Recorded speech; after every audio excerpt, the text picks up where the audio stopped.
꼼꼼한 딥러닝 논문 리뷰와 코드 실습. 이번 시간에 리뷰할 논문은 스타일겐입니다. CVPR 2019년도에 발표된 논문이고 이미지 분야에서 매우 뛰어난 성능을 보이고 있는 생성 모델입니다. 스타일겐은 특히 고화질 이미지 생성에 적합한 아키텍처를 제안했고요. 가장 성능이 좋은 이미지 생성 모델 중 하나였던 PG겐보다 훨씬 좋은 성능을 보였습니다. 실제로 스타일겐은 PG겐에서부터 출발해서 이러한 PG겐의 생성자 아키텍처를 조금씩 바꾸는 과정을 통해서 성능을 어떻게 향상시킬 수 있는지를 잘 보였고요. 특히 디스인탱글먼트 특성을 향상시켰다는 점이 특징입니다. 여기서 디스인탱글먼트란 다양한 특징들이 잘 분리되어 있는 걸 의미합니다. 예를 들어 하나의 생성자를 학습한 뒤에는 그러한 생성자를 이용해서 다양한 컨트롤을 수행할 수 있을 것입니다. 한 예시로 한 남자 이미지가 있을 때 그 남자가 안경을 쓴 이미지를 만들거나 혹은 그 남자의 얼굴 각도를 조금씩 회전시키는 등 특정한 시멘틱 정보를 컨트롤하는 방법에 대해서 많은 연구가 이루어졌는데요. 이때 일반적으로 생성자가 디스인탱글먼트라는 특징을 잘 만족시킬 때 특징들이 적절히 분리되어 있기 때문에 그러한 특징을 컨트롤하기가 매우 간편합니다. 여기에서 인탱글먼트는 선이 얽혀있거나 꼬여있는 형상을 나타낼 때 흔히 사용하는 말인데요. 예를 들어 여러 개의 특징이 얽혀있다면 그러한 특징들을 분리해서 컨트롤하기가 어렵습니다. 예를 들어 우리는 한 명의 사람 이미지가 있을 때 그 얼굴에 안경을 씌우고 싶은데 안경을 씌우는 과정에서 갑자기 성별이 바뀌는 등 다양한 특징까지 의도하지 않게 건드리게 된다면 이미지를 컨트롤하기가 상당히 어렵겠죠. 바로 그런 식으로 나이, 성별, 안경 유무 이런 정보들이 서로 얽혀 있다면 일반적으로 인탱글 되어 있다고 표현합니다. 반대로 어떠한 생성자가 디스인탱글먼트한 특성을 잘 만족하고 있다면 각각의 개별적인 시멘틱 피처들을 컨트롤하기가 매우 간편할 것입니다.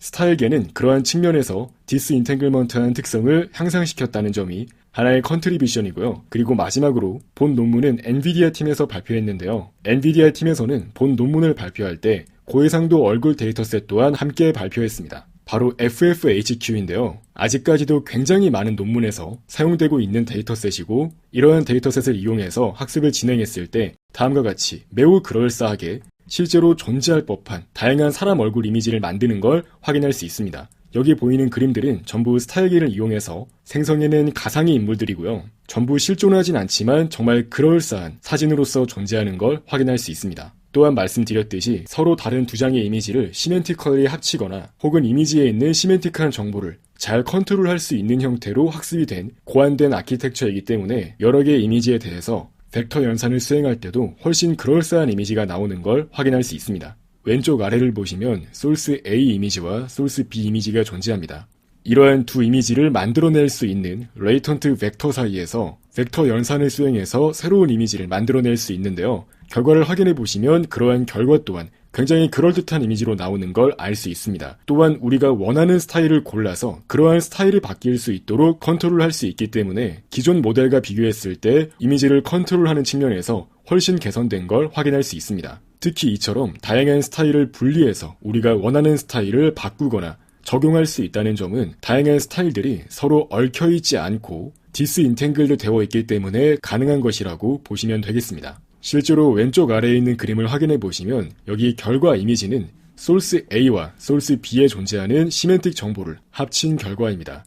여기서 콜스 스타일이란 뒤에서 조금 더 자세하게 설명드리겠지만 하나의 얼굴 안에 포함되어 있는 다양한 시멘틱한 정보 중에서 얼굴의 포즈나 얼굴형 그리고 안경의 유무와 같은 정보를 의미합니다. 즉 소스 A의 이미지가 있을 때 그러한 시멘틱한 정보를 바꿀 건데 소스 B로부터 콜스 스타일 정보를 받아와서 바꾸겠다는 겁니다. 확인해 보시면 소스 B에 존재하는 얼굴형이나 얼굴의 포즈 그리고 안경의 유무와 같은 정보가 그대로 반영된 걸 확인할 수 있습니다. 즉 소스 A에 있는 다른 시멘틱 정보들은 유지가 된 상태로 소스 B에 있는 다양한 콜스 스타일 정보들만 반영되어 결과 이미지가 만들어진 걸 확인할 수 있습니다. 이처럼 스타일겐은 다양한 스타일들이 의미하는 내용들을 적절히 분리함으로써 이렇게 벡터 연산을 통해서 더욱 다양한 이미지를 만들 수 있으며 다양한 이미지를 합칠 때에 있어서 우리가 원하는 스타일을 컨트롤해서 그러한 시멘틱한 스타일 정보가 잘 바뀔 수 있도록 만들었다는 점이 큰 컨트리뷰션입니다. 결과적으로 본 논문은 CVPR 2019년도에 발표돼서 굉장히 많은 이목을 끌었고요. 아직까지도 고화질 이미지를 생성하는 생성 모델에서 스테이트 오브 디 아트로서 매우 뛰어난 성능을 보이고 있습니다. 더불어 최근에는 이러한 스타일겐을 더욱더 발전시킨 스타일겐 V2 논문도 나왔습니다. 그렇다면 본격적으로 스타일겐에 대해서 공부하기 전에 관련 연구로서 먼저 Generative Adversarial Networks에 대해서 알아보겠습니다. 흔히 겐이라고 불리는 아키텍처의 기본적인 아이디어를 제안한 논문인데요. 이러한 겐 논문은 2014년도에 닙스에서 처음으로 발표되었으며 학습을 진행함에 있어서 생성자와 판별자 두 개의 네트워크를 활용한다는 점이 특징입니다. 이때 판별자는 기본적으로 생성자를 학습시키기 위한 목적으로 사용하는 네트워크고요. 이러한 생성자와 판별자가 서로 경쟁 관계에 있어서 동일한 목적 함수를 이용해서 학습을 진행하는 과정에서 이러한 생성자가 굉장히 그럴싸한 이미지를 만들어낼 수 있게 됩니다. 자, 그래서 목적 함수는 다음과 같고요. 하나의 함수 v가 있을 때 하나의 함수 v는 바로 이런 식으로 정의됩니다. 이때 디스크리미네이터는 이러한 식의 값이 커지는 방향으로 업데이트하고 반면에 제너레이터는 이러한 식의 값이 감소하는 형태로 네트워크를 업데이트합니다. 즉 여기 보이는 민과 맥스는 각각 그런 의미를 가지고 있고요. 흔히 민맥스 게임이라고 해서 동일한 함수에 대해서 한쪽은 값을 낮추고 한쪽은 값을 높이는 방향으로 업데이트를 진행하는 방식으로 볼 수 있습니다. 그래서 간단하게 수식에 대해 설명드리자면 p 데이터 오브 x는 원본 데이터의 분포를 의미합니다.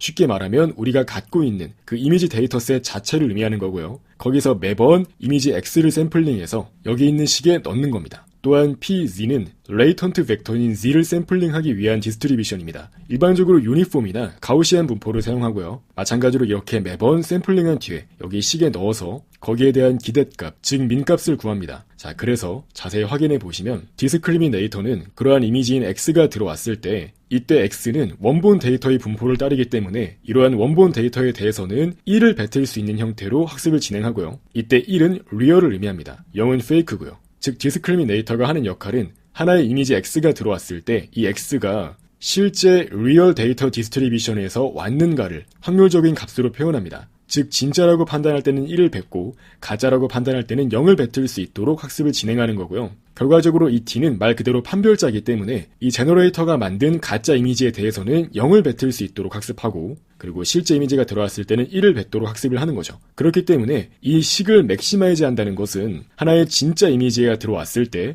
이 값을 증가시킨다는 것은 결과적으로 진짜 이미지 X에 대해서는 리얼이라고, 즉 1이라는 값을 내뱉을 수 있도록 학습을 진행하겠다는 겁니다. 이어서 오른쪽에 있는 텀을 확인해 보겠습니다. 오른쪽에 있는 텀에서는 랜덤 노이즈 벡터인 Z를 제너레이터에 넣어서 완전히 새로운 이미지 하나를 만들어내고요. 이렇게 새로운 이미지를 만든 뒤에 D의 입장에서는 여기에 마이너스를 붙이고 1을 더해주기 때문에 이러한 가짜 이미지에 대해서 0이라는 값을 내보낼 수 있도록 학습을 진행합니다. 반면에 G는 이 값을 미니마이즈 하기 때문에 반대로 이 판별자가 속는 방향으로 학습을 진행하는 겁니다. 즉 제너레이터 입장에서는 이 판별자가 자기가 만든 이미지를 진짜라고 판단할 수 있도록 그럴싸한 이미지를 만드는 방향으로 학습을 진행한다는 거죠. 즉 다시 말해서 디스크리미네이터는 진짜 이미지를 진짜라고 분류하고 가짜 이미지를 가짜라고 분류하는 방식으로 학습을 진행하고 이 제너레이터는 디스크리미네이터를 속이기 위해서 자기가 만든 이미지가 진짜인 것처럼 여겨지도록 이미지를 만들 수 있도록 학습을 진행합니다. 그래서 정리하자면 제너레이터는 새로운 데이터 인스턴스를 만드는 역할을 수행하고요. 디스크리미네이터는 리얼 디스트리뷰션에서 해당 이미지가 왔는지 판단하는 방향으로 동작합니다. 여기에서 재밌는 점은 바로 이러한 목적 함수를 만족하도록 학습을 하게 되면 결과적으로 이 제너레이터가 만드는 이미지는 굉장히 실제 이미지와 유사한 형태를 가지게 되며 학습이 다 완료되었을 때 이 디스크리미네이터는 더 이상 제너레이터가 만든 이미지와 실제 리얼 이미지를 더 이상 구분할 수 없기 때문에 그 아웃풋 값이 2분의 1로 수렴하게 되고요. 반면에 제너레이터에서 샘플링되는 각각의 이미지들은 이러한 리얼 데이터 디스트리뷰션을 따를 수 있도록 수렴합니다. 즉 제너레이터가 만들어내는 이미지가 정말 실제 이미지의 분포를 잘 따르기 때문에 그럴싸한 이미지가 만들어질 수 있다는 거죠. 그래서 이러한 식을 그대로 도식화해서 확인해 보시면 매번 레이턴트 벡터인 Z를 뽑아서 생성자에 넣어주고요. 이어서 페이크 이미지를 만들어냅니다. 그래서 이러한 페이크 이미지와 리얼 이미지는 매번 디스크리미네이터에 들어가서 로스 값을 구한 뒤에 백프로포게이션을 진행해서 이 제너레이터와 디스크리미네이터 각각의 네트워크 파라미터를 업데이트하는 방식으로 학습이 이루어집니다. 이때 이 목적 함수에서 이 왼쪽에 있는 텀은 디스크리미네이터에 대해서만 정의가 되어 있기 때문에 생성자 입장에서는 이 오른쪽 텀에 대해서만 그레디언트 디센트를 진행합니다. 반면에 디스크리미네이터는 이 왼쪽 텀과 오른쪽 텀 둘 다 이용해서 그레디언트 디센트를 진행하는 걸 확인할 수 있고요. 그래서 제너레이터는 이러한 값을 줄여야 되기 때문에 이 그레디언트 값을 구한 뒤에 마이너스를 붙여서 매 파라미터를 업데이트하고요. 디스크리미네이터는 반대로 이러한 값을 맥시마이즈해야 되기 때문에 플러스 기호 그대로 이러한 그레디언트를 이용해서 업데이트할 수 있도록 하는 겁니다. 즉 여기에서 중요한 점은 바로 이러한 공식을 이용해서 학습을 진행했을 때 학습이 다 끝나서 네트워크가 수렴했을 때는 생성자는 원본 리얼 데이터의 디스트리뷰션을 잘 따라갈 수 있더라 라는 겁니다. 그래서 이러한 초창기 겐 논문은 시파템이나 엠니스트와 같이 해상도가 낮은 이미지에 대해서 충분히 그럴싸한 결과가 나올 수 있다는 걸 잘 보여주었고요. 다만 겐 논문이 나온 초창기 때는 그렇게 성능이 뛰어나지도 않았고 네트워크가 수렴하는 것 또한 상당히 불안정하게 이루어졌습니다. 그래서 그러한 문제를 해결하기 위해서 다양한 테크닉들이 제안되었고요. 그 중에서 이미지를 생성하는 모델 중에서 굉장히 좋은 성능을 냈던 논문이 디시겐입니다. 디시겐은 2016년도에 아이클리어에서 발표된 논문이고요. 이 논문에서는 딥 컨볼루셔널 레이어를 사용해서 이미지 도메인에서의 높은 성능을 보였다는 점이 장점입니다. 즉 앞서 언급했던 초창기 겐 논문은 기본적인 MLP를 활용해서 뉴럴 네트워크를 구성했는데요. 그렇기 때문에 이미지 도메인에서 성능이 매우 뛰어나진 않았습니다. 하지만 이어서 이렇게 컨볼루셔널 레이어를 사용해서 이미지를 생성하도록 만들었더니 훨씬 이미지가 고해상도로 잘 만들어졌다는 걸 확인했고 이러한 아이디어를 논문으로 옮긴 게 바로 디시겐입니다. 디시겐의 원본 논문 제목은 이렇고요. 디시겐의 아이디어를 간단하게 설명드리자면 마찬가지로 특정 차원의 레이턴트 벡터인 Z에서부터 출발을 하되 이러한 레이턴트 벡터를 프로젝션하고 리쉐이핑해서 하나의 텐서로 매핑될 수 있도록 하고 여기서부터 업샘플링 혹은 트랜포스트 컨볼루션을 거쳐서 너비와 높이를 증가시키는 방향으로 결과 이미지를 만들어냅니다. 사실 이러한 형태는 우리가 일반적으로 알고 있는 컨볼루셔널 레이어를 활용한 분류 모델을 거꾸로 뒤집은 것과 상당히 유사한데요.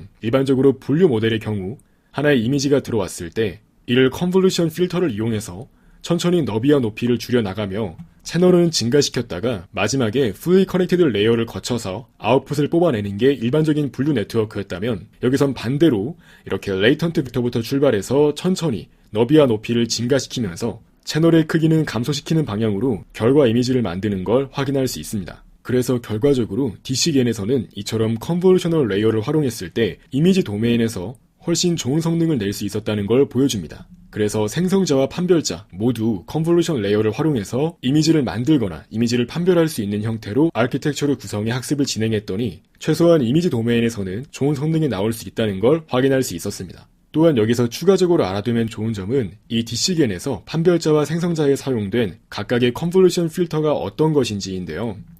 일반적으로 판별자는 말씀드렸듯이 안쪽 레이어로 들어가면서 너비와 높이는 감소하고 채널은 증가하는 방식을 가진다고 했고요. 반대로 생성자 입장에서는 안쪽 레이어로 들어가면서 너비와 높이는 증가하고 즉 해상도는 증가하고 채널은 감소하는 형태로 존재한다고 했습니다. 그래서 이를 위하여 다운샘플링을 위해서 판별자 입장에서는 스트라이디드 컨볼루션을 사용했고요. 반대로 업샘플링을 하는 입장에서 이 생성자는 트랜스포즈드 컨볼루션을 써서 너비와 높이를 증가시켰다고 보시면 되겠습니다. 이러한 필터를 사용했을 때 보다 좋은 성능이 나올 수 있었다는 걸 언급하고 있고 경험적으로 이러한 디시겐 아키텍처를 사용했을 때 이미지 도메인에서 겐을 활용해 고성능의 생성 모델을 학습할 수 있었다고 주장하고 있습니다. 또한 디시겐에서는 레이턴트 벡터인 Z를 이용한 벡터 애리스메틱도 잘 수행된다는 걸 보여주었는데요. 말 그대로 벡터끼리 연산을 수행한 겁니다. 그 방법은 간단한데요.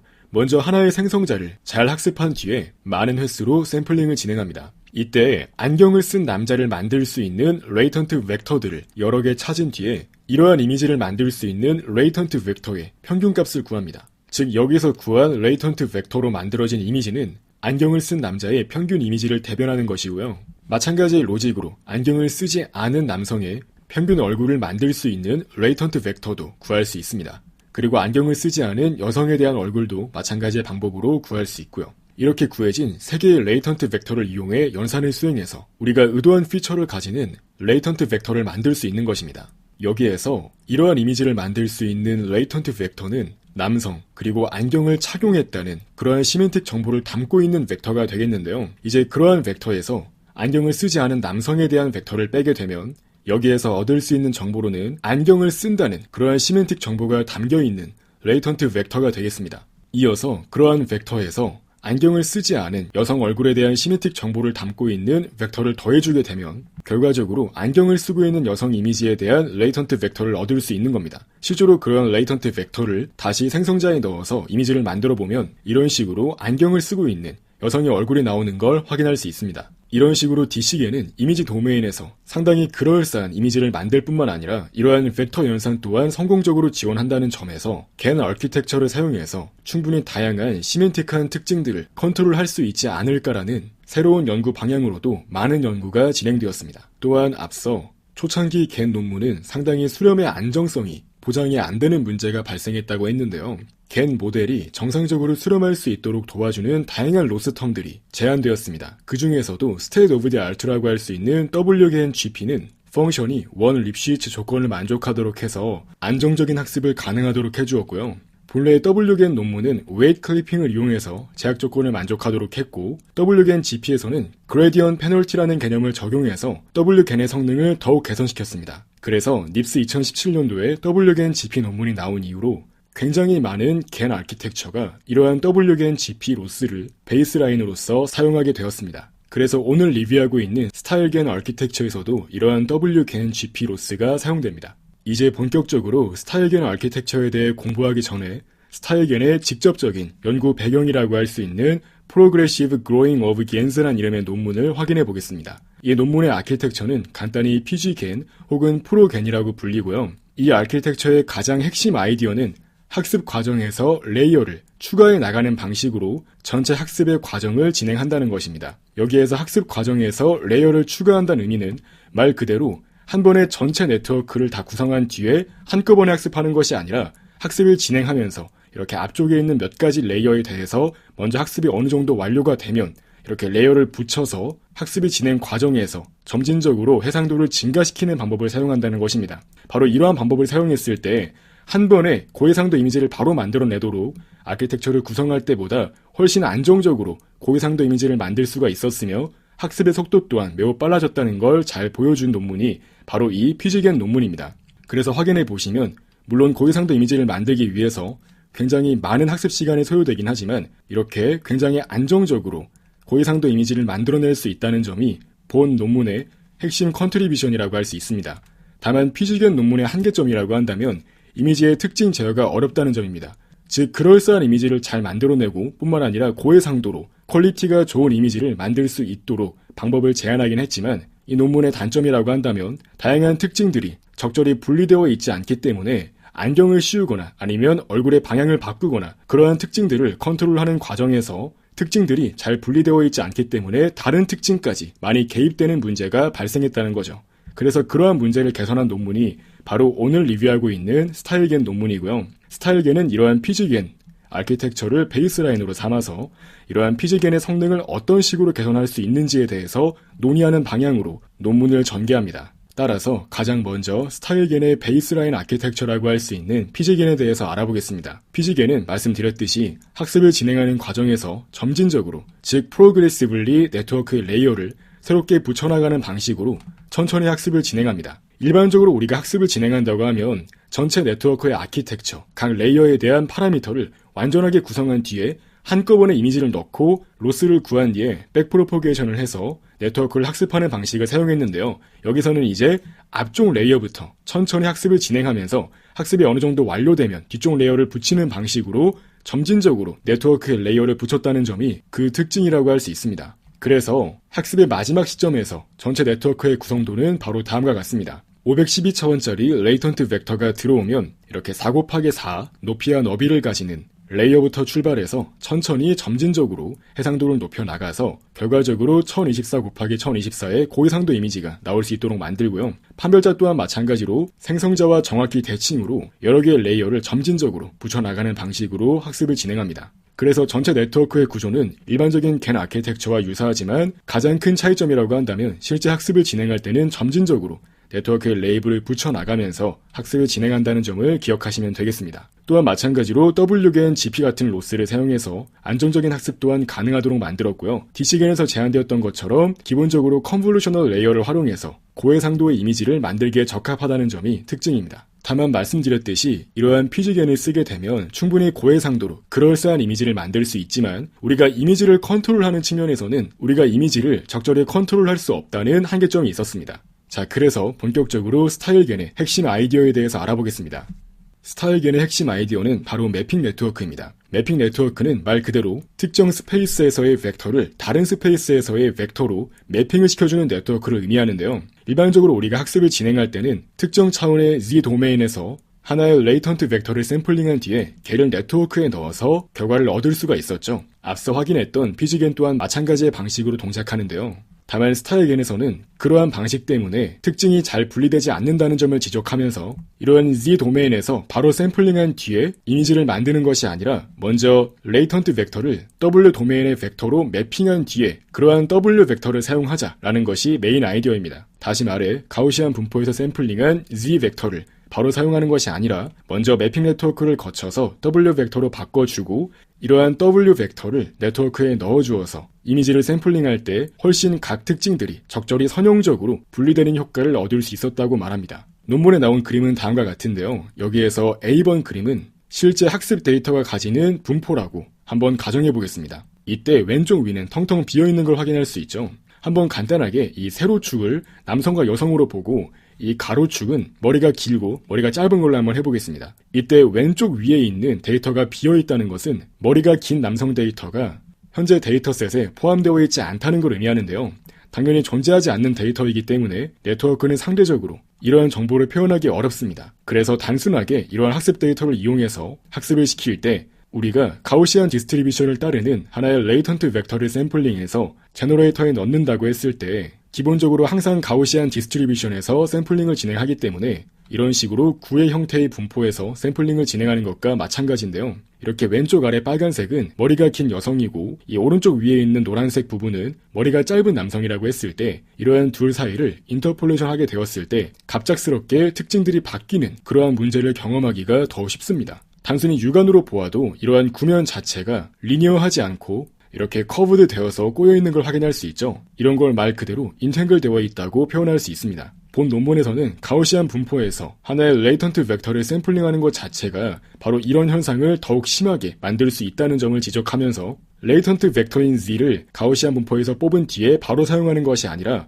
별도의 매핑 네트워크를 거쳐서 레이턴트 벡터인 W로 바꾼 뒤에 이 W 스페이스에 존재하는 벡터를 이용해서 이미지를 만들도록 하면 훨씬 각각의 특징들에 대해서 인터폴레이션을 수행할 때 리니어한 스페이스를 따라갈 확률이 높아진다는 것을 언급합니다. 즉 W 도메인을 쓰게 되면 상대적으로 특정 분포를 따라야 하는 제한이 사라지기 때문에 상대적으로 더 리니어한 스페이스에서 특징들이 분리되는 형태로 학습될 수 있다는 점을 강조합니다. 본 논문에서는 경험적으로 그리고 정량적으로 이러한 W 벡터를 쓸 때 훨씬 효과가 좋을 수 있다는 점을 보여주었고요. 간단하게 요약하자면 W 스페이스에서 팩터들은 훨씬 리니어한 성질을 가질 수 있습니다. 그래서 스타일겐에서는 총 8개의 레이어로 구성된 하나의 매핑 네트워크를 학습해서 이러한 매핑이 수월하게 수행될 수 있도록 만들었습니다. 또한 본 논문은 하나의 이미지가 여러 개의 시멘틱한 스타일 정보로 구성되는 형태로 이미지를 생성할 수 있도록 아키텍처를 구성했는데요. 여기서 디테일하게 각각의 스타일 정보를 어떻게 입힐 수 있냐고 하면 바로 Adaptive Instance Normalization, 줄여서 아다인이라고 부르는 이러한 레이어를 활용해 수행할 수 있도록 만들었습니다. 실제로 아다인은 피드포워드 방식의 스타일 트랜스퍼 네트워크에 사용되어 좋은 성능을 보였던 레이어고요. 여기서 아다인의 핵심 아이디어는 다른 원하는 데이터 혹은 스타일 이미지로부터 하나의 스타일 정보를 가져와서 현재 이미지에 대한 스타일 정보를 바꾸도록 만드는 것입니다. 이때 다른 데이터로부터 스타일 정보를 가져오기 때문에 기본적으로 아다인 레이어에서 학습시킬 별도의 파라미터는 필요하지 않고요. 배치 놈에서 사용되는 감마와 베타와 같은 추가적인 파라미터가 필요하지 않습니다. 여기 보이는 그림은 배치 놈과 레이어 놈 그리고 인스턴스 놈과 그룹 놈에 대해서 비교해서 보여주는 그림인데요. 이 그림은 그룹 노멀라이제이션 논문에서 가져왔고요. 참고로 아다인 레이어는 또 다른 논문에서 제안된 방법입니다. 원래 아다인 기법 자체가 피드포워드 방식의 스타일 트랜스퍼 네트워크에서 좋은 효과가 있어서 다양한 스타일 트랜스퍼 관련 논문에서 사용되어 왔던 기법인데 오늘 리뷰하고 있는 스타일겐은 바로 이러한 스타일 트랜스퍼에 많이 사용되었던 아다인 레이어에서 아이디어를 가져와서 이름을 스타일겐이라고 지었다고 보시면 되겠습니다. 말 그대로 하나의 이미지를 생성할 때 여러 개의 스타일 정보가 레이어를 거칠 때마다 입혀질 수 있도록 하는 방식으로 다채로운 이미지를 만들 수 있도록 하는 거죠. 참고로 IN 레이어, 즉 인스턴스 노멀라이제이션 레이어는 배치놈과 비교했을 때 노멀라이제이션을 수행할 때 각각의 데이터 인스턴스 단위로 수행한다는 점이 특징입니다. 일반적으로 배치놈은 하나의 배치에 포함되어 있는 모든 이미지, 이 n개의 이미지에 걸쳐서 각각의 채널마다 정교화를 수행한다는 점이 특징인데요. 인스턴스 노멀라이제이션은 말 그대로 하나의 이미지에 대해서 정교화를 수행하기 때문에 배치 사이즈가 n이라고 하더라도 각각의 이미지에 각 채널에 대해서 하나의 피처맵에 대해 정교화를 수행하는 걸 알 수 있습니다. 즉 이렇게 각각의 채널 단위로 정교화를 수행한 뒤에 별도의 스타일 정보를 입력받아서 피처상의 스태티스틱스를 바꾸는 방식으로 스타일을 입히는 방식이 Adaptive Instance Normalization이라고 보시면 되겠습니다. 자, 그래서 실제로 스타일 모듈스, 즉 아다인 레이어는 바로 이런 식으로 들어가는데요. 여기 왼쪽 네트워크를 보시면 아까 전에 설명드렸던 매핑 네트워크가 있는 걸 확인할 수 있죠. 이렇게 매핑 네트워크에서 레이턴트 벡터인 W를 뽑은 다음에 얘가 이렇게 매번 스타일 형태로서 실제 생성 네트워크에 들어가는 것입니다. 이때 레이턴트 벡터인 W는 별도의 아핀 트랜스포메이션을 거쳐서 실제 아다인에 들어가는 스타일 정보가 될 수 있도록 만듭니다. 이때 앞서 설명드렸듯이 생성 네트워크는 저해상도 이미지에서 출발하여 점차 너비와 높이를 증가시키는 방향으로 결과적으로 고해상도 이미지를 만드는 방식으로 전체 아키텍처가 구성된다고 말씀드렸습니다. 이때 정확히는 총 9개의 블럭이 존재하고요. 즉 4부터 1024까지 2배씩 증가하니까 9번의 증가가 필요하죠. 즉 그래서 9개의 블락이 존재하고요. 여기서 각각의 블락들은 2개의 컨볼루션 레이어와 2개의 아다인 레이어를 가지고 있고 이때 아다인이 동작하는 디테일한 방식은 여기 오른쪽 그림과 같습니다. 실제 각 블록을 확인해 보시면 먼저 너비와 높이를 증가시키기 위해서 업샘플링 레이어가 포함되고요. 이어서 컨볼루션 연산을 수행합니다. 그 뒤에 아다인 레이어를 거치고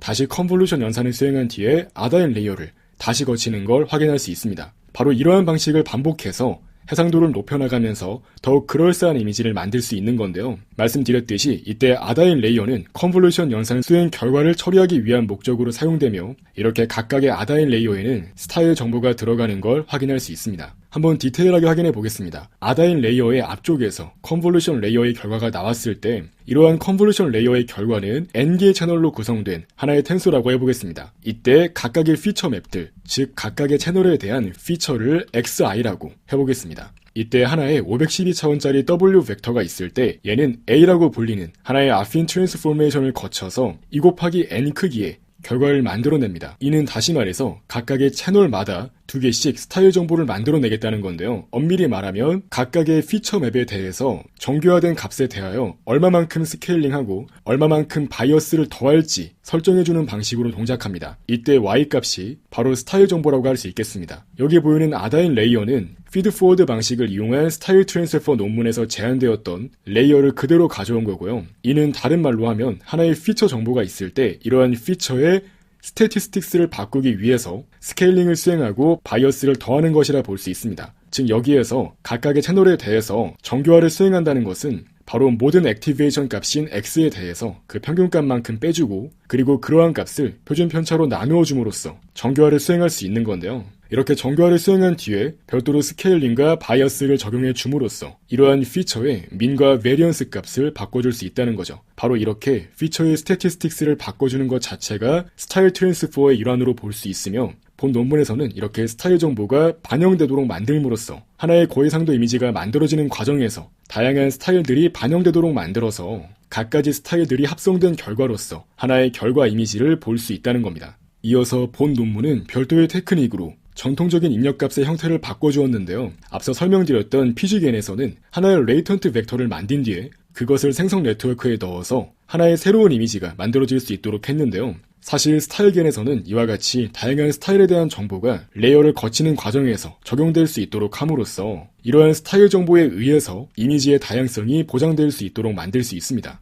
그렇기 때문에 굳이 우리가 하나의 레이턴트 벡터로부터 인풋 이미지가 시작될 수 있도록 만들지 않아도 충분히 좋은 결과를 낼 수 있다는 거죠. 그래서 스타일겐에서는 이러한 초기 입력 자체를 상수로 대체했고요. 이와 같이 4 곱하기 4 곱하기 512차원의 하나의 학습 가능한 텐서로부터 출발하도록 만들어서 점진적으로 스타일을 입히고 컨볼루션 레이어를 거치고 업샘플링을 진행하고 하는 방식으로 전체 네트워크를 구성한 걸 확인할 수 있습니다. 또한 추가적으로 단순히 스타일 정보만 입히는 것이 아니라 스토캐스틱 베리에이션 또한 처리할 수 있는 형태로 네트워크를 구성했습니다. 정확히 말하면 하나의 이미지에 포함될 수 있는 다양한 확률적인 측면들을 컨트롤할 수 있도록 만드는 것인데요. 일반적으로 우리가 한 명의 사람 이미지를 여러 번 찍었다고 하더라도 바람의 세기에 따라서 머리카락의 배치가 조금씩 달라지거나 그날그날의 컨디션에 따라서 죽은 깨, 여드름 등 다양한 확률적인 피처가 개입될 수 있습니다. 바로 그러한 스토캐스틱 베리에이션을 컨트롤할 수 있도록 하기 위해서 별도의 노이즈 인풋을 입력으로 넣어서 각각의 레이어마다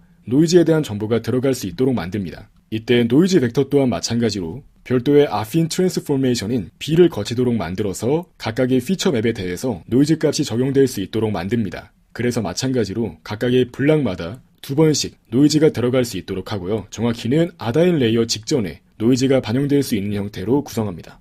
실제로 이러한 스토캐스틱 베리에이션은 스타일 모듈과 비교했을 때 차이가 존재하는데요. 학습을 진행하게 되면 스타일 인풋은 하이레벨 글로벌 어트리뷰츠를 컨트롤하기에 적합한 형태로 모델이 학습되는 반면 노이즈는 말 그대로 스토캐스틱한 베리에이션을 컨트롤할 수 있는 형태로 학습됩니다. 그래서 스타일을 바꾸게 되면 얼굴형을 바꾸거나 포즈를 바꾸거나 안경을 바꾸는 등 하이레벨 피처들을 컨트롤할 수 있는 반면에 노이즈 값을 바꿈으로써 죽은 깨나 피부 모공과 같은 것들을 스토캐스틱하게 바꿔나갈 수 있습니다. 이때 앞쪽 레이어에 해당하는 콜스 노이즈의 경우에는 큰 크기의 배경 변화를 이끌어내고요. 파인 노이즈는 더 세밀한 머리 곱슬거림이나 배경과 같은 정보를 컨트롤하는 걸 확인할 수 있습니다. 여기 그림을 확인해 보시면 이 A번 이미지는 모든 레이어에 대해서 노이즈를 적용한 것이고요. 이 B번 레이어는 아예 노이즈를 적용하지 않아서 스타일 정보를 제외한 세밀한 스토캐스틱 정보를 컨트롤할 수 없는 걸 알 수 있고요. C번은 파인 레이어, 즉 뒤쪽의 레이어에 대해서만 노이즈를 넣어준 겁니다. 조금 더 세밀한 머리 곱슬거림과 같은 스토캐스틱한 정보가 반영되는 걸 확인할 수 있고, 이 D번 이미지의 경우에는 콜스 레이어에 대해서 적용했기 때문에 앞쪽 레이어에 대해서 노이즈를 넣어주어서 더 큰 규모의 스토캐스틱한 정보들이 다루어지는 걸 확인할 수 있습니다. 그래서 다시 한번 전체 스타일겐 아키텍처를 요약하면 바로 왼쪽의 이미지와 같은데요. 원본 논문에서 그대로 가져온 이미지입니다. 여기 A번 네트워크는 스타일겐이 나오기 전에 일반적으로 많이 사용되었던 전통적인 CNN 기반의 생성자 아키텍처인데요. 정확히는 퓨지겐 스타일의 아키텍처를 가져온 것이라고 보시면 되겠습니다. 바로 이러한 아키텍처에서 매핑 네트워크를 추가하고 스타일과 노이즈가 반영되는 형태로 아키텍처를 바꿔준 게 바로 스타일겐의 생성자 아키텍처입니다.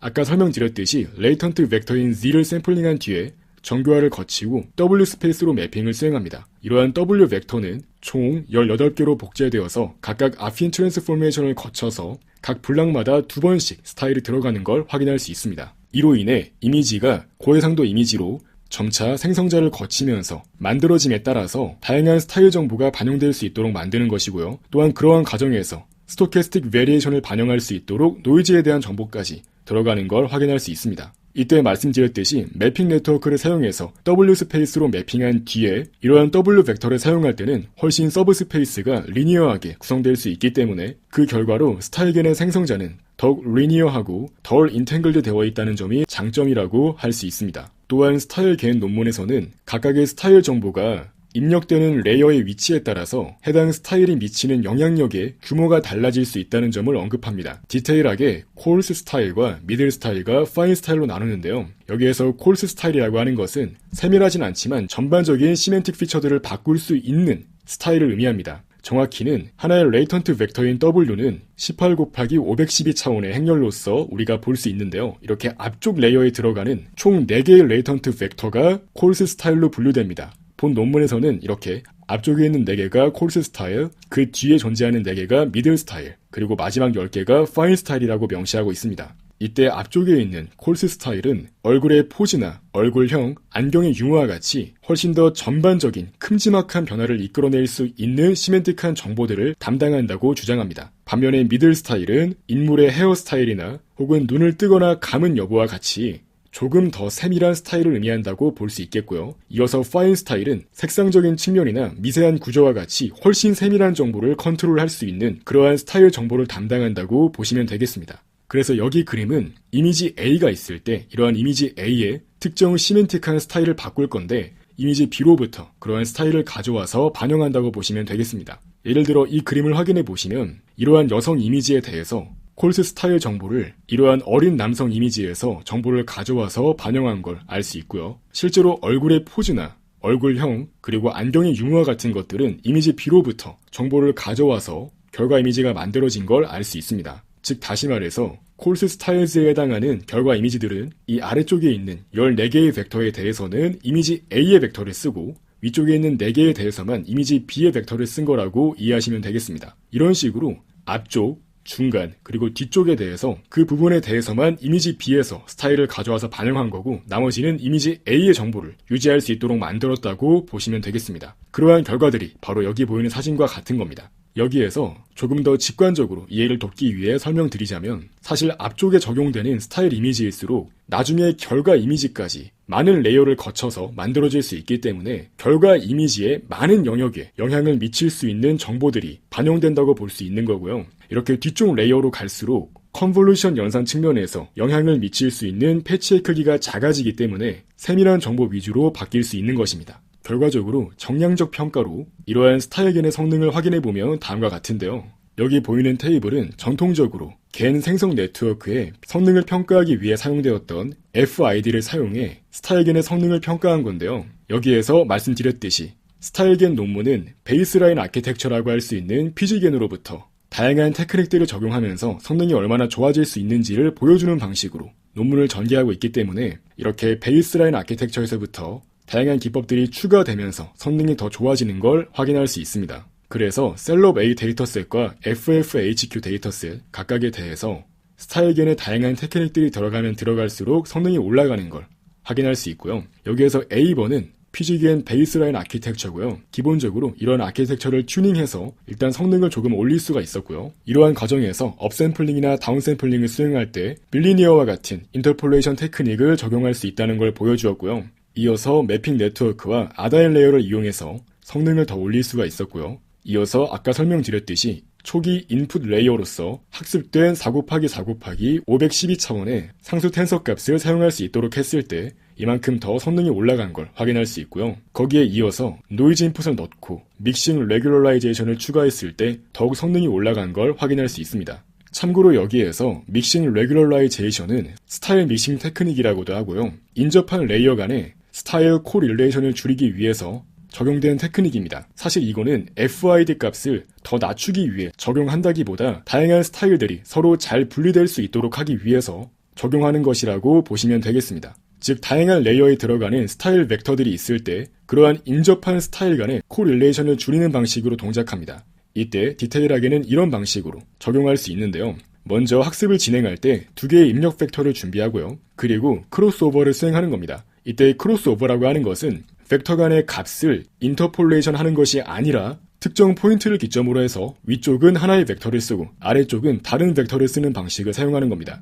예를 들어 이 9번째까지는 첫 번째 벡터를 쓰고 남은 9개는 두 번째 벡터를 사용한다고 하면 바로 이렇게 생긴 스타일 벡터가 실제로 스타일 입력으로 들어가는 거고요. 이렇게 하더라도 좋은 결과가 나올 수 있는 방향으로 학습을 진행한다는 것은 각각의 레이어, 특히 이렇게 인접한 스타일 레이어에 대해서 서로 상관관계가 줄어들 수 있도록 유도하는 것입니다. 다시 말해 스타일은 각각의 레이어, 즉 자기가 들어가는 그 레이어에 대해서 각각 지역화되기 때문에 인접한 스타일 간의 상관관계를 줄일 수 있다는 점이 장점입니다. 그래서 확인해 보시면 학습할 때 믹싱 레귤러라이제이션을 많이 적용할수록 나중에 여러 개의 이미지에 대해서 크로스오버해서 다양한 스타일이 섞인 이미지를 만들어낼 때 더욱 그럴싸한 이미지가 만들어질 수 있다는 걸 확인할 수 있습니다. 즉 앞서 확인했던 이러한 그림 자체도 일종의 스타일 믹싱을 수행해서 결과를 만들어낸 것이라고 볼 수 있기 때문에 애초에 이런 식으로 여러 이미지에서 다양한 스타일 정보를 가져와서 새로운 이미지를 만들고자 할 때는 스타일 믹싱을 수행해서 학습을 진행해야 더욱 좋은 결과가 나올 수 있다는 겁니다. 이어서 본 논문에서는 디스인탱글먼트 측면에서 2가지 성능 측정 지표를 제안하는데요. 먼저 path length입니다. path length는 두 벡터를 보관할 때 얼마나 급격하게 이미지의 특징이 바뀌는지를 평가하는 지표인데요. 만약에 두 이미지 사이에서 인터폴레이션을 수행할 때 이미지가 서서히 그럴싸하게 조금씩 바뀌는 것이 아니라 급격하게 다양한 시멘틱 피처가 바뀐다면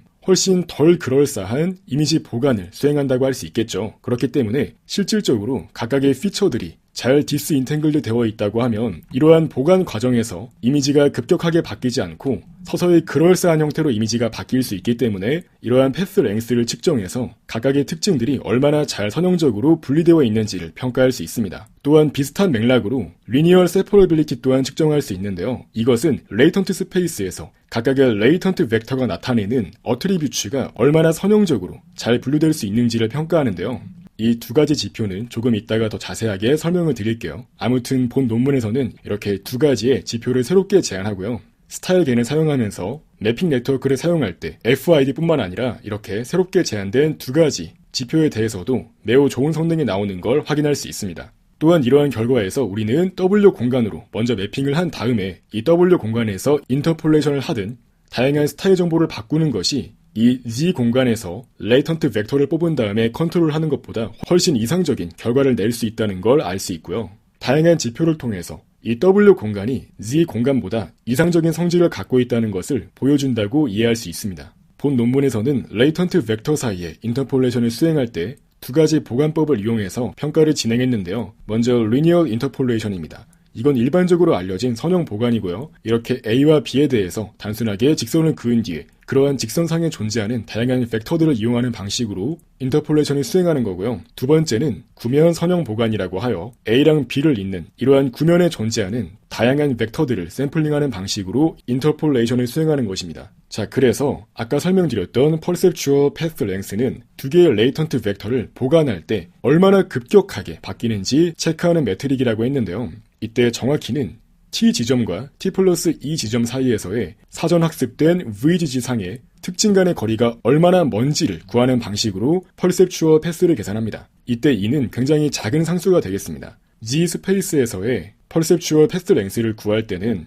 Z1과 Z2를 뽑은 다음에 인터폴레이션을 수행할 건데요. 특정 지점이 있고 그 지점에 바로 인접한 지점이 있다고 했을 때 그 두 개의 지점에 대해서 각각 결과 이미지를 만들어내고요. 그러한 결과 이미지를 사전학습된 VGG 네트워크에 넣어서 특징 간의 거리가 얼마나 먼지를 구하는 방식으로 거리를 계산할 수 있는 겁니다. 이러한 거리를 계산함으로써 인터폴레이션을 수행할 때 퍼셉추얼한 정보가 급격하게 바뀌는지를 체크할 수 있는 거죠. 예를 들어 다양한 피처들이 많이 얽혀 있어서 안경을 쓰지 않은 여성과 안경을 쓰지 않은 남성 사이에서 인터폴레이션을 수행할 때 갑자기 안경이 생겼다가 사라지는 등 그러한 문제가 발생하는 경우 퍼셉추얼 패스가 크게 나올 수 있겠죠. 그래서 이러한 퍼셉추얼 패스 랭스는 정확히 우리가 의도한 다양한 시멘틱한 피처만 리니어하게 잘 바뀌는지를 측정할 수 있는 지표라고 할 수 있습니다. 참고로 이때 레이턴트 벡터인 Z는 가우시안 디스트리뷰션에서 샘플링을 진행하기 때문에 구면 선형 보관법을 이용하고요. 이어서 W 벡터의 경우에는 그냥 단순하게 선형 보관을 이용해서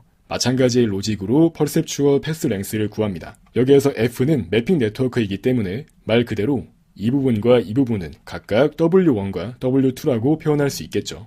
이어서 마찬가지로 본 논문에서는 리니얼 세퍼러빌리티라는 하나의 매트릭을 제안하는데요. 말 그대로 선형적으로 얼마나 잘 분리될 수 있는가를 평가하는 지표입니다. 본 논문에서는 이런 식으로 평가를 진행했는데요. 먼저 셀럽 A, HQ라는 데이터셋은 얼굴마다 성별이나 웃고 있는지 여부 등 총 40개의 바이너리 어트리뷰츠가 명시되어 있는 데이터셋인데요. 이를 이용해서 총 40개 각각의 어트리뷰츠마다 분류 모델을 학습합니다. 이어서 각각의 속성마다 20만 개의 이미지를 스타일겐을 이용해서 만든 뒤에 이러한 분류 모델에 넣는 거죠. 이때 분류 모델의 정확도는 매우 뛰어나다고 가정을 하고 이렇게 20만 개를 넣은 뒤에 컨피던스가 높은 것들 10만 개만 챙겨서 이를 학습 데이터셋으로 쓰는 겁니다. 이렇게 10만 개의 데이터셋이 있고 각각 레이블링이 적용되어 있다고 했을 때 매 어트리뷰츠마다 레이턴트 벡터상에서 리니얼 서포트 벡터 머신을 학습합니다. 이때 전통적인 겐에서는 Z 스페이스에서 동작하는 리니얼 클래시파이어를 학습하고요. 스타일 겐에서는 W 스페이스에 대해서 학습을 진행합니다. 그래서 각각 리니얼 SVM 모델을 활용해서 이렇게 엔트로피를 이용해서 해당 식의 값을 구하는데요. 이때 i는 각각의 어트리뷰트 인덱스라고 할 수 있겠고요. 총 40개 있다고 했죠.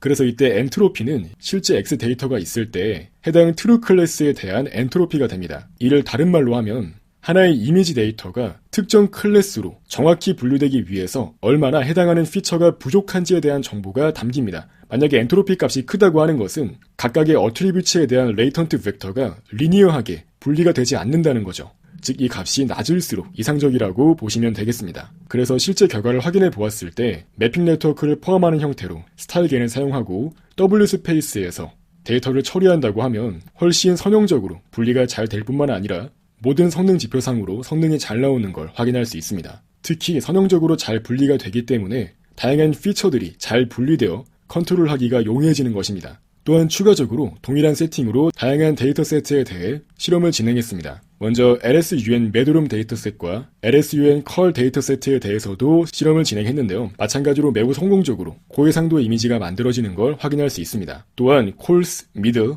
파인 각각의 스타일에 대해서도 비슷한 양상을 보였는데요. 콜스 스타일의 경우에는 카메라 구도와 같은 전반적인 시메틱한 피처를 담당하는 형태로 학습이 이루어졌고요. 파인으로 가면 갈수록 세밀한 색상이나 재질과 같은 정보를 컨트롤하기에 적합한 형태로 학습이 된 것을 확인할 수 있습니다. 이어서 논문 리딩 진행하겠습니다. 논문의 제목은 A Style-Based Generator Architecture for Generative Adversarial Networks입니다. 줄여서 스타일겐이라고 부르는 이 논문은 이미지 생성 네트워크 중에서 매우 뛰어난 성능을 보이는 아키텍처를 제안합니다. 바로 초록부터 읽어보겠습니다. 초록에는 본 논문의 핵심 아이디어와 결과가 잘 담겨 있습니다. 본 논문에서는 새로운 제너레이터 아키텍처를 제안하고요. 흔히 겐이라고 알려져 있는 분야는 제너레이터와 디스크리미네이터 두 개의 네트워크를 동시에 학습하는 방식으로 결과적으로 하나의 제너레이터, 즉 생성 모델을 학습하는 것이 목표인데요. 본 논문에서는 그 중에서도 제너레이터에 조금 더 초점을 맞추어서 어떻게 하면 고성능의 제너레이터를 만들 수 있는지에 대해 연구합니다. 특히 스타일 트랜스퍼라는 이미 알려진 분야의 아이디어를 활용해서 더욱 효과적으로 이미지를 구성하는 다양한 특징들에 대해 컨트롤할 수 있는 방향으로 이미지를 생성할 수 있는 방법을 제안합니다. 실제로 본 논문에서 제안한 방법을 활용하면 하이레벨 어트리뷰츠의 분리가 가능하다는 장점이 있는데요. 여기에서 하이레벨 어트리뷰츠라는 것은 한 장의 사람 이미지가 있을 때 그 사람의 포즈나 혹은 사람 얼굴에 대한 아이덴티티와 같은 정보가 있겠죠.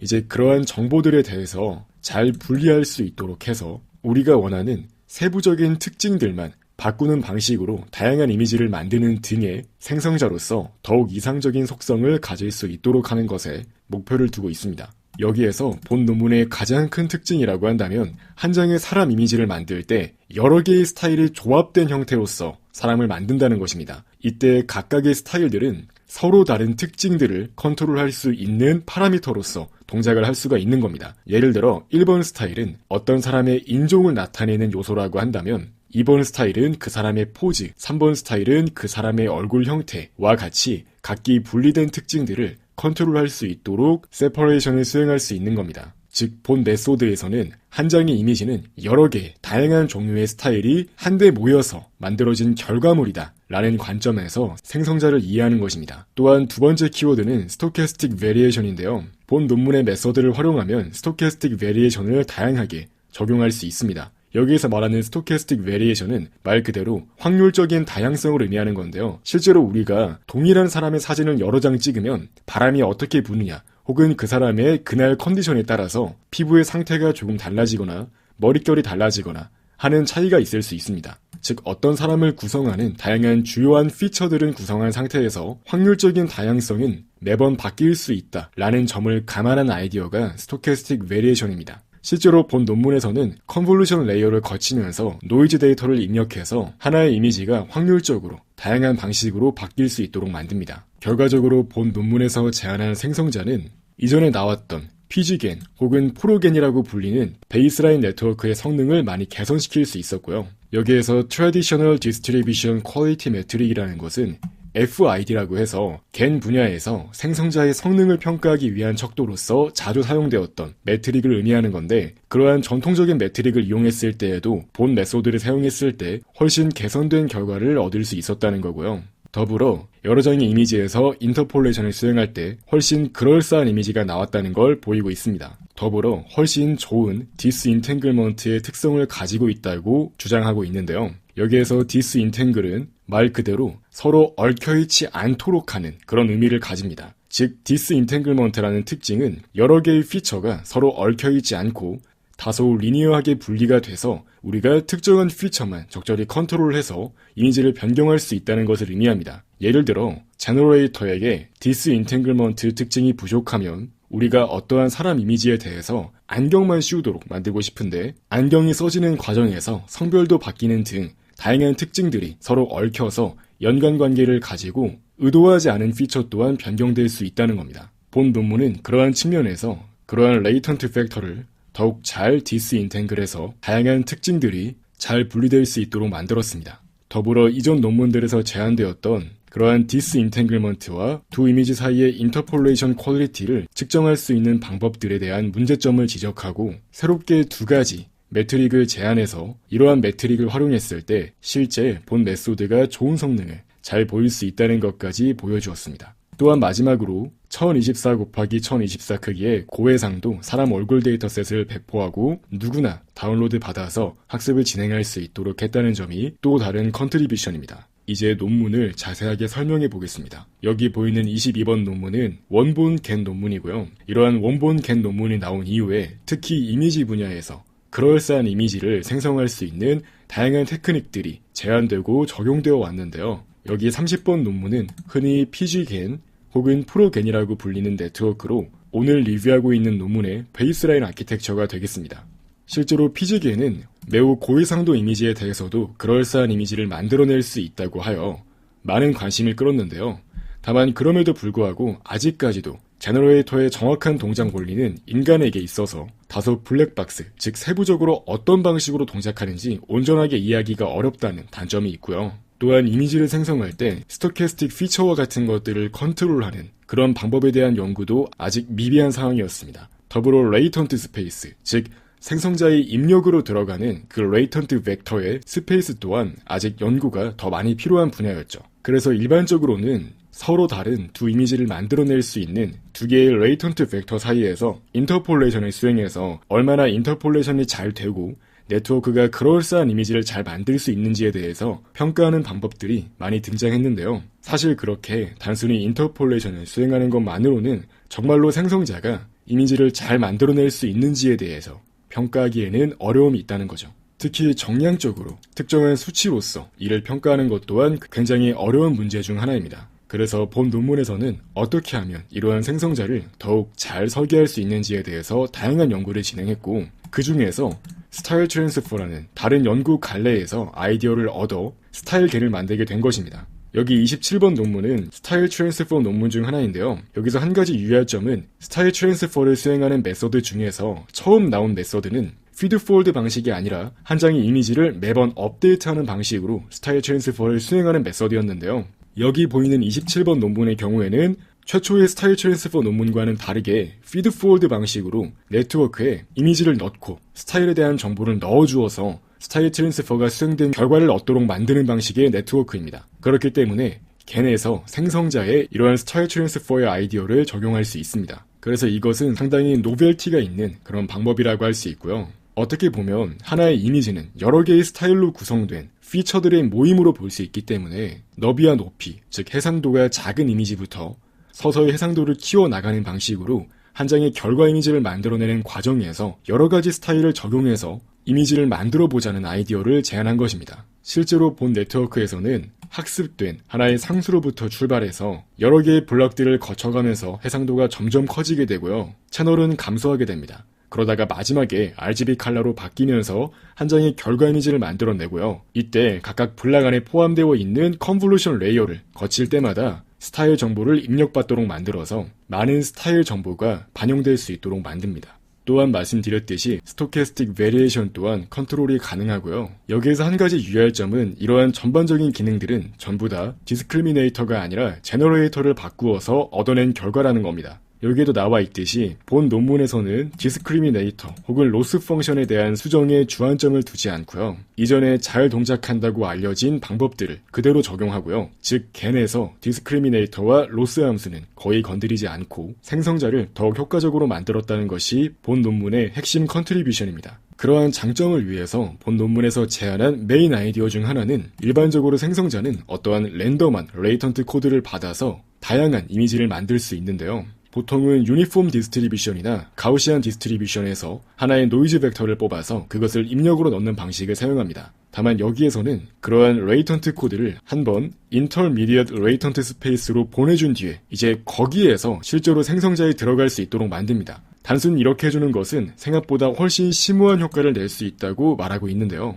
기본적으로 입력 레이턴트 스페이스는 트레이닝 데이터의 확률 밀도 함수를 따를 수밖에 없기 때문에 우리가 단순하게 가우시안 분포에서 노이즈를 샘플링한 뒤에 그걸 입력으로 넣게 되면 어느 정도 인탱글먼트가 발생할 수밖에 없다는 겁니다. 반면에 인터미디어 스페이스로 한번 매핑을 거친 뒤에 거기에서 실제 네트워크에 입력될 수 있도록 만들면 특정한 분포를 꼭 따라야 한다는 그런 레스트릭션 자체가 사라지기 때문에 디스인탱글먼트 측면에서 이점을 얻을 수 있는 가능성이 높아진다는 겁니다. 물론 여기까지 들었을 때 정말 레이턴트 벡터를 일단 별도의 스페이스로 매핑한 다음에 넣어주는 것만으로도 성능이 많이 좋아질 수 있는 걸까? 라는 의문점이 들 수 있는데요.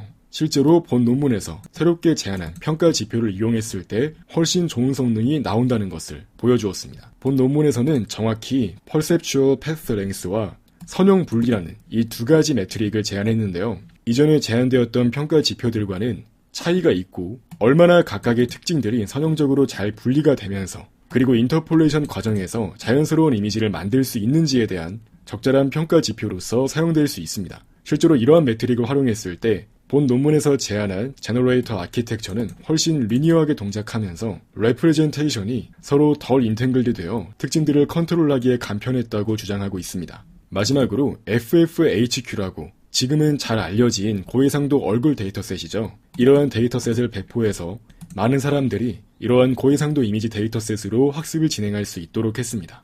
실제로 전체 소스 코드는 저자의 GitHub에서 확인할 수 있고 저자가 올린 비디오 또한 확인해 보시면 이 논문의 결과를 더욱 쉽게 이해할 수 있습니다. 자, 그래서 바로 본 논문에서 제안한 생성자 아키텍처를 설명하고 있는데요.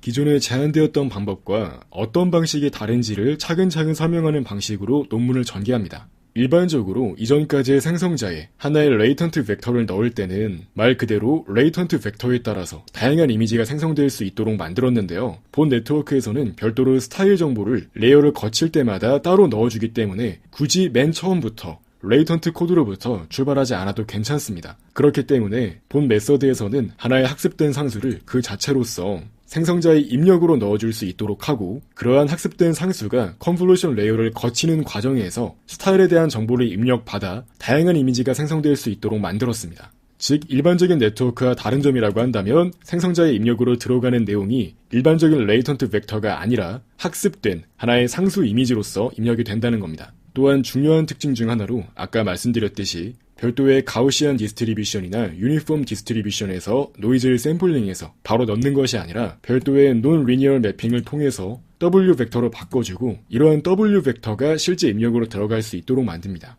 그래서 여기 그림을 확인해 보시면 이 왼쪽에 있는 아키텍처는 일반적인 제너레이터의 아키텍처입니다. 특히 본 논문의 베이스라인 아키텍처라고 할 수 있는 PGN의 아키텍처를 적절히 따르고 있는 걸 확인할 수 있고요. 여기에서 알 수 있듯이 하나의 레이턴트 벡터인 Z는 특정한 디스트리뷰션에서 바로 샘플링을 해서 이렇게 정교화를 거친 뒤에 입력으로 들어가는데요. 본 논문에서 제안한 스타일계는 이러한 레이턴트 벡터인 Z를 뽑은 뒤에 하나의 매핑 네트워크를 거쳐서 W 벡터로 바꾼 뒤에 이러한 W 벡터가 입력으로 들어갈 수 있는 형태로 구성됩니다. 이때 여기에서 이 W 벡터나 레이턴트 벡터 Z는 전부 다 512차원짜리 하나의 벡터가 되겠고요. 이렇게 매핑 네트워크를 거친 뒤에도 여전히 512차원을 가질 수 있도록 만듭니다. 이제 이렇게 W 벡터가 만들어진 뒤에는 이 W 벡터를 각각의 블럭들마다 이렇게 두 번씩 별도의 아핀 트랜스포메이션을 거친 뒤에 입력될 수 있도록 만듭니다. 이제 여기에서 4곱하기4짜리 너비와 높이를 가지는 한 장의 텐서로부터 출발을 하고 각각의 블럭을 거치면 거칠수록 너비와 높이 값은 2배로 증가하기 때문에 마지막에 결과 이미지가 1024 곱하기 1024라고 한다면 이러한 블럭은 총 9개 들어가게 됩니다. 그러한 9개의 블럭들마다 매번 이런 식으로 2번씩 스타일 벡터가 들어오기 때문에 결과적으로 생성자에 들어가는 스타일 벡터는 18 곱하기 512차원짜리 하나의 행렬이 되겠습니다. 즉 블락이 9개고 각각 2번씩 들어가니까 총 18개로 분리가 되어 입력된다고 보시면 되겠습니다. 또한 말씀드렸듯이 본 논문에서는 한 명의 사람 이미지에서 조금씩 확률적으로 바뀔 수 있는 정보인 주근깨나 머릿결이나 피부의 컨디션과 같은 그러한 스토캐스틱 베리에이션을 처리할 수 있도록 하기 위해서 별도의 노이즈에 대한 벡터 또한 입력으로 받습니다. 마찬가지로 각각의 블락마다 2개씩 들어가는 형태가 유지되고요. 그래서 하나의 생성자는 하나의 상수 텐서로부터 출발해서 블락을 거치면서 이러한 채널은 감소하고 너비와 높이는 증가하는 방식으로 결과적으로 고해상도 이미지를 만들 수 있게 되는 것입니다. 여기서 A의 경우에는 하나의 512차원짜리 W 벡터가 있을 때 거기에서부터 스타일 정보를 가져올 수 있도록 만듭니다. 이때 스타일 트랜스퍼 네트워크는 일반적으로 아다인이라는 하나의 노멀라이제이션 레이어를 쓰는데요. 여기서는 하나의 피처에 대한 정보를 입력받은 스타일의 스태티스틱스를 이용해서 하나의 피처에 대한 스태티스틱스를 바꿀 수 있도록 만듭니다. 정확히는 스케일링과 바이어스를 적용함으로써 컨볼루션 연산을 통해 얻은 피처 아웃풋의 통계적인 정보를 바꾸는 방식으로 스타일을 입힐 수 있습니다. 참고로 여기에서 이렇게 스타일로 들어가는 정보들은 작은 스타일 벡터가 되겠고요. 노이즈 정보의 경우에는 입력으로 들어갈 때 각각의 피처 맵에 대해서 적용될 필요가 있기 때문에 노이즈로 들어가는 데이터의 크기는 피처 맵에 비례해서 커질 수 있다는 점이 특징입니다. 결과적으로 노이즈에 대한 정보는 항상 컨볼루션 연산 이후에 들어가고 그렇게 얻어진 피처 맵의 각 채널에 대해서 통계적인 정보를 변경할 수 있도록 스타일 정보를 받아서 아다인 레이어를 거쳐 해당 스타일을 적용할 수 있도록 만듭니다. 이제 이러한 과정을 반복해서 우리는 그럴싸하면서도 다양한 결과 이미지를 얻을 수 있는 것입니다. 자, 여기 설명에도 나와 있듯이 먼저 input latent 벡터를 W 스페이스의 한 벡터로 바꿔주고요. 그리고 별도의 아핀 레이어를 거쳐서 스타일 정보를 얻은 뒤에 아다인 레이어를 거쳐서 각각 컨볼루션 레이어에 거친 결과에 대해서 스타일 정보를 적용할 수 있도록 만듭니다. 이 B 같은 경우는 말씀드렸듯이 노이즈가 적용될 수 있도록 하기 위한 아핀 트랜스포메이션이고요. 또한 매핑 네트워크는 8개의 레이어로 구성되어 512차원의 인풋을 다른 512차원의 W 아웃풋으로 만들어주는 하나의 매핑 네트워크라고 했습니다. 또한 제너레이터는 18개의 레이어로 구성되며 총 9개의 블럭이 존재하므로 각 블록마다 2개의 컨볼루션 레이어로 구성된다고 이해하시면 되겠고요. 4 곱하기 4에서 1024 곱하기 1024까지 저해상도에서 고해상도로 점차 해상도를 늘려가는 방식으로 이미지를 만든다고 보시면 되겠습니다. 이것 또한 굉장히 일반적으로 많이 사용되는 방식인데요. 한 번에 저해상도에서 고해상도 이미지를 만들긴 어렵기 때문에 일반적으로 여러 개의 블럭을 거쳐서 단계적으로 이미지의 해상도를 증가시키는 방법을 사용합니다. 그리고 마지막에는 채널 사이즈가 얼마가 됐든 간에 항상 결과 이미지를 만들 수 있어야 되기 때문에 RGB 컬러를 가질 수 있는 3채널의 텐서가 될 수 있도록 만듭니다. 흔히 2RGB 레이어라고 부르고요. 이러한 레이어는 이전 논문이었던 피지겐 논문에서도 사용되었던 테크닉이고 본 논문 또한 이러한 방식을 그대로 쓴다고 말하고 있습니다. 그래서 전통적인 생성자와 비교했을 때 파라미터의 수는 그렇게까지 많이 증가하지 않으면서 성능은 훨씬 개선될 수 있기 때문에 효과적인 아키텍처라고 할 수 있습니다. 자, 그래서 여기에서는 Adaptive Instance Normalization, 즉 아다인에 대해서 더욱 자세하게 설명하고 있는데요. 여기에서 아다인 레이어는 일반적으로 피드포워드 방식의 스타일 트랜스퍼 네트워크에서 효과적으로 사용되는 정교화 레이어이고요. 원래는 한 장의 컨텐트 이미지가 있을 때 다른 스타일 이미지로부터 그 스타일 정보를 받아와서 아다인 레이어를 거쳐서 컨텐트 이미지에 피처 스태티스틱스를 변경함으로써 스타일 트랜스퍼가 수행될 수 있도록 하는 방법입니다. 그래서 스타일겐에서도 이러한 아이디어를 많이 활용했고요. 여기 X에 대해서 평균값을 빼고 스탠더드 데비에이션으로 나눠주는 연산은 일반적인 정교화죠. 이제 여기다가 추가적으로 스케일링과 바이어스를 적용함으로써 피처 스페이스에서의 스태티스틱스를 변경할 수 있습니다. 그래서 원래 아다인을 활용하는 스타일 트랜스퍼 논문에서는 이 X가 컨텐트 이미지가 되겠고요. 이 Y는 스타일 이미지가 됩니다. 여기에서도 마찬가지로 하나의 고정된 텐서에서부터 출발해서 레이어를 거쳐가면서 결과 이미지가 된다고 했죠. 그럼 그 고정된 상수에서부터 출발한 아다인 레이어를 거치기 전의 인풋 값이 이 X라고 할 수 있겠고요. 아다인 레이어를 거쳐서 매번 스타일 정보가 바뀌는 내용이 바로 이 Y에 의해서 컨트롤 되는 것입니다. 또한 여기에서 한 가지 유의하실 점은 흔히 인스턴스 노멀라이제이션이라고 불리는 내용 자체가 이전에 제한되었던 배치 노멀라이제이션과 상당히 유사한 점이 있습니다.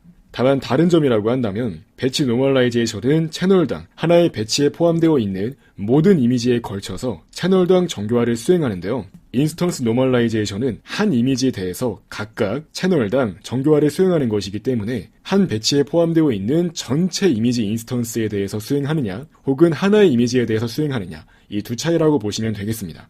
이때 인스턴스 노멀라이제이션이 훨씬 스타일 트랜스퍼의 측면에서 잘 동작한다는 것이 밝혀졌기 때문에 스타일 트랜스퍼에 잘 활용되고 있는 것이라고 보시면 되겠습니다. 자, 그래서 여기 볼 수 있듯이 이 XI는 각각의 피처 맵, 즉 채널당 피처 맵이라고 보시면 되겠고요. 얘네들이 전부 개별적으로 정교화된 이후에 스케일링과 바이어스를 적용해서 스타일 트랜스퍼를 수행하는 방식이라고 보시면 되겠습니다. 스타일 겐의 아다인은 스타일 트랜스퍼에서 사용되었던 아다인과는 다른 목적을 가지고 있기 때문에 엄밀히 말하면 다르긴 하지만 아이디어 자체가 상당히 유사하기 때문에 스타일이라는 용어를 그대로 사용합니다. 그래서 여기 27번 논문이 아다인을 활용한 스타일 트랜스퍼를 처음으로 제안한 논문이고요. 아다인이 정말 효과적이라는 것을 잘 보여주었습니다. 자, 그리고 이어서 말씀드렸듯이 노이즈 인풋을 추가해서 스토캐스틱한 디테일을 가미할 수 있도록 만들었습니다. 이때 노이즈는 기본적으로 각각의 피처 맵에 직접적으로 적용될 필요가 있기 때문에 피처 맵의 크기와 비례하는 형태로 들어가야 됩니다. 자, 그래서 결과적으로 여기 표가 이 베이스라인 아키텍처와 비교했을 때 본 논문에서 제안한 메서드를 적용해서 얼마나 성능이 좋아지고 있는지를 보여주고 있는데요.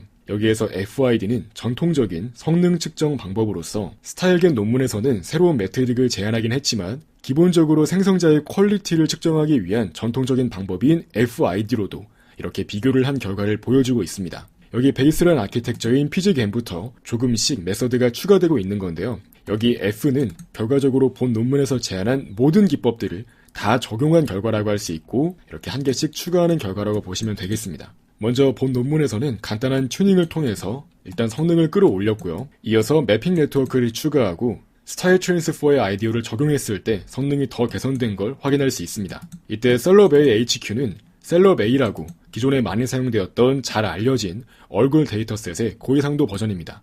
그리고 FFHQ는 본 논문에서 새롭게 배포한 데이터셋이라고 했죠. 이 두 개에 대해서 각각 다 성능이 많이 개선되는 걸 확인할 수 있습니다. 결과적으로 D번 네트워크는 여기에다가 전통적인 레이턴트 벡터를 입력으로 받는 생성자가 아니라 이렇게 학습된 하나의 상수로부터 출발하도록 만든 것인데요. 이 또한 마찬가지로 조금 성능을 개선시키는 걸 확인할 수 있습니다. 이어서 노이즈 인풋까지 적용했을 때 성능이 더 올라가고 여기서 추가적으로 믹싱 레귤러라이제이션이라는 테크닉 또한 사용해서 결과적인 스타일겐 네트워크를 만들 수 있다고 명시하고 있습니다. 그래서 이러한 베이스라인 아키텍처인 피즈겐 아키텍처를 조금씩 바꾸어서 메서드를 적용함으로써 성능을 많이 올릴 수 있음을 보여주고 있는 것입니다. 그래서 이렇게 전통적으로 겐 분야에서 많이 사용되는 성능 측정 방법인 FID를 사용했을 때에도 훨씬 성능이 좋아진 걸 잘 보여주고 있습니다. 자, 그래서 말씀드렸듯이 전통적인 이러한 FID를 사용했을 때도 성능이 많이 올라간 걸 잘 보여주었고요. 아까 설명드렸듯이 A번 네트워크는 원본 논문인 피즈겐 논문이고요. 가능하면 원본 논문과 거의 유사한 파라미터를 가질 수 있도록 했습니다. 그래서 가장 먼저 업샘플링과 다운샘플링을 수행할 때 인터폴레이션 메서드를 바꾸어 주었고 트레이닝을 더욱 길게 하고 하이퍼 파라미터를 튜닝해서 일단 성능을 끌어올릴 수가 있었고요. 이제 이어서 본 논문의 핵심 아이디어인 매핑 네트워크와 아다인 연산을 추가해서 성능을 더 끌어올릴 수 있었습니다. 바로 이 부분이 본 논문의 가장 핵심적인 아이디어와 컨트리뷰션을 보여주는 내용이고요. 이어서 4 곱하기 4 곱하기 512차원짜리의 학습된 상수 텐서로부터 이미지가 출발할 수 있도록 만들어서 성능을 더 끌어올릴 수 있었고요. 사실 이 부분 또한 이전에 나왔던 일반적인 네트워크와의 차이점이라고 할 수 있죠. 본 네트워크는 중간중간마다 스타일 정보를 넣어줄 수 있기 때문에 굳이 입력단에서부터 하나의 랜덤한 레이턴트 벡터로부터 출발하도록 만들 필요가 없다는 겁니다. 즉 고정된 상수로부터 출발하고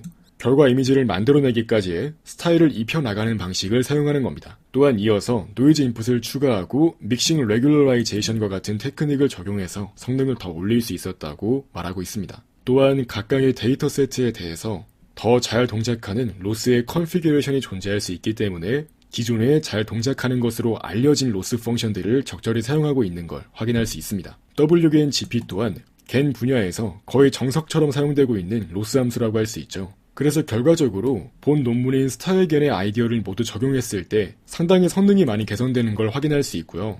FID 수치로 확인할 수 있었듯이 더욱 퀄리티가 높은 이미지를 만들 수 있다는 걸 확인할 수 있습니다. 그래서 여기 보이는 피규어 2는 스타일겐을 이용해서 만들어낸 다양한 이미지이고요.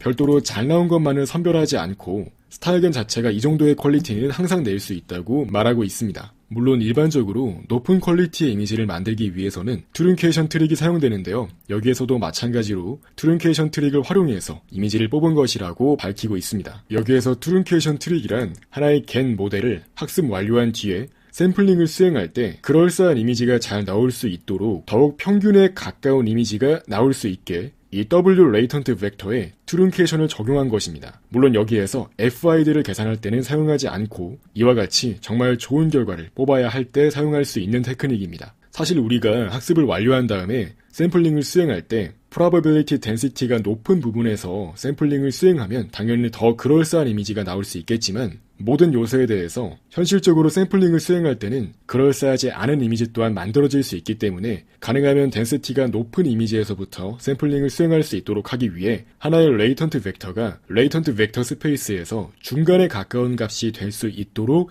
잘라내기를 수행해서 결과를 얻도록 만드는 것입니다.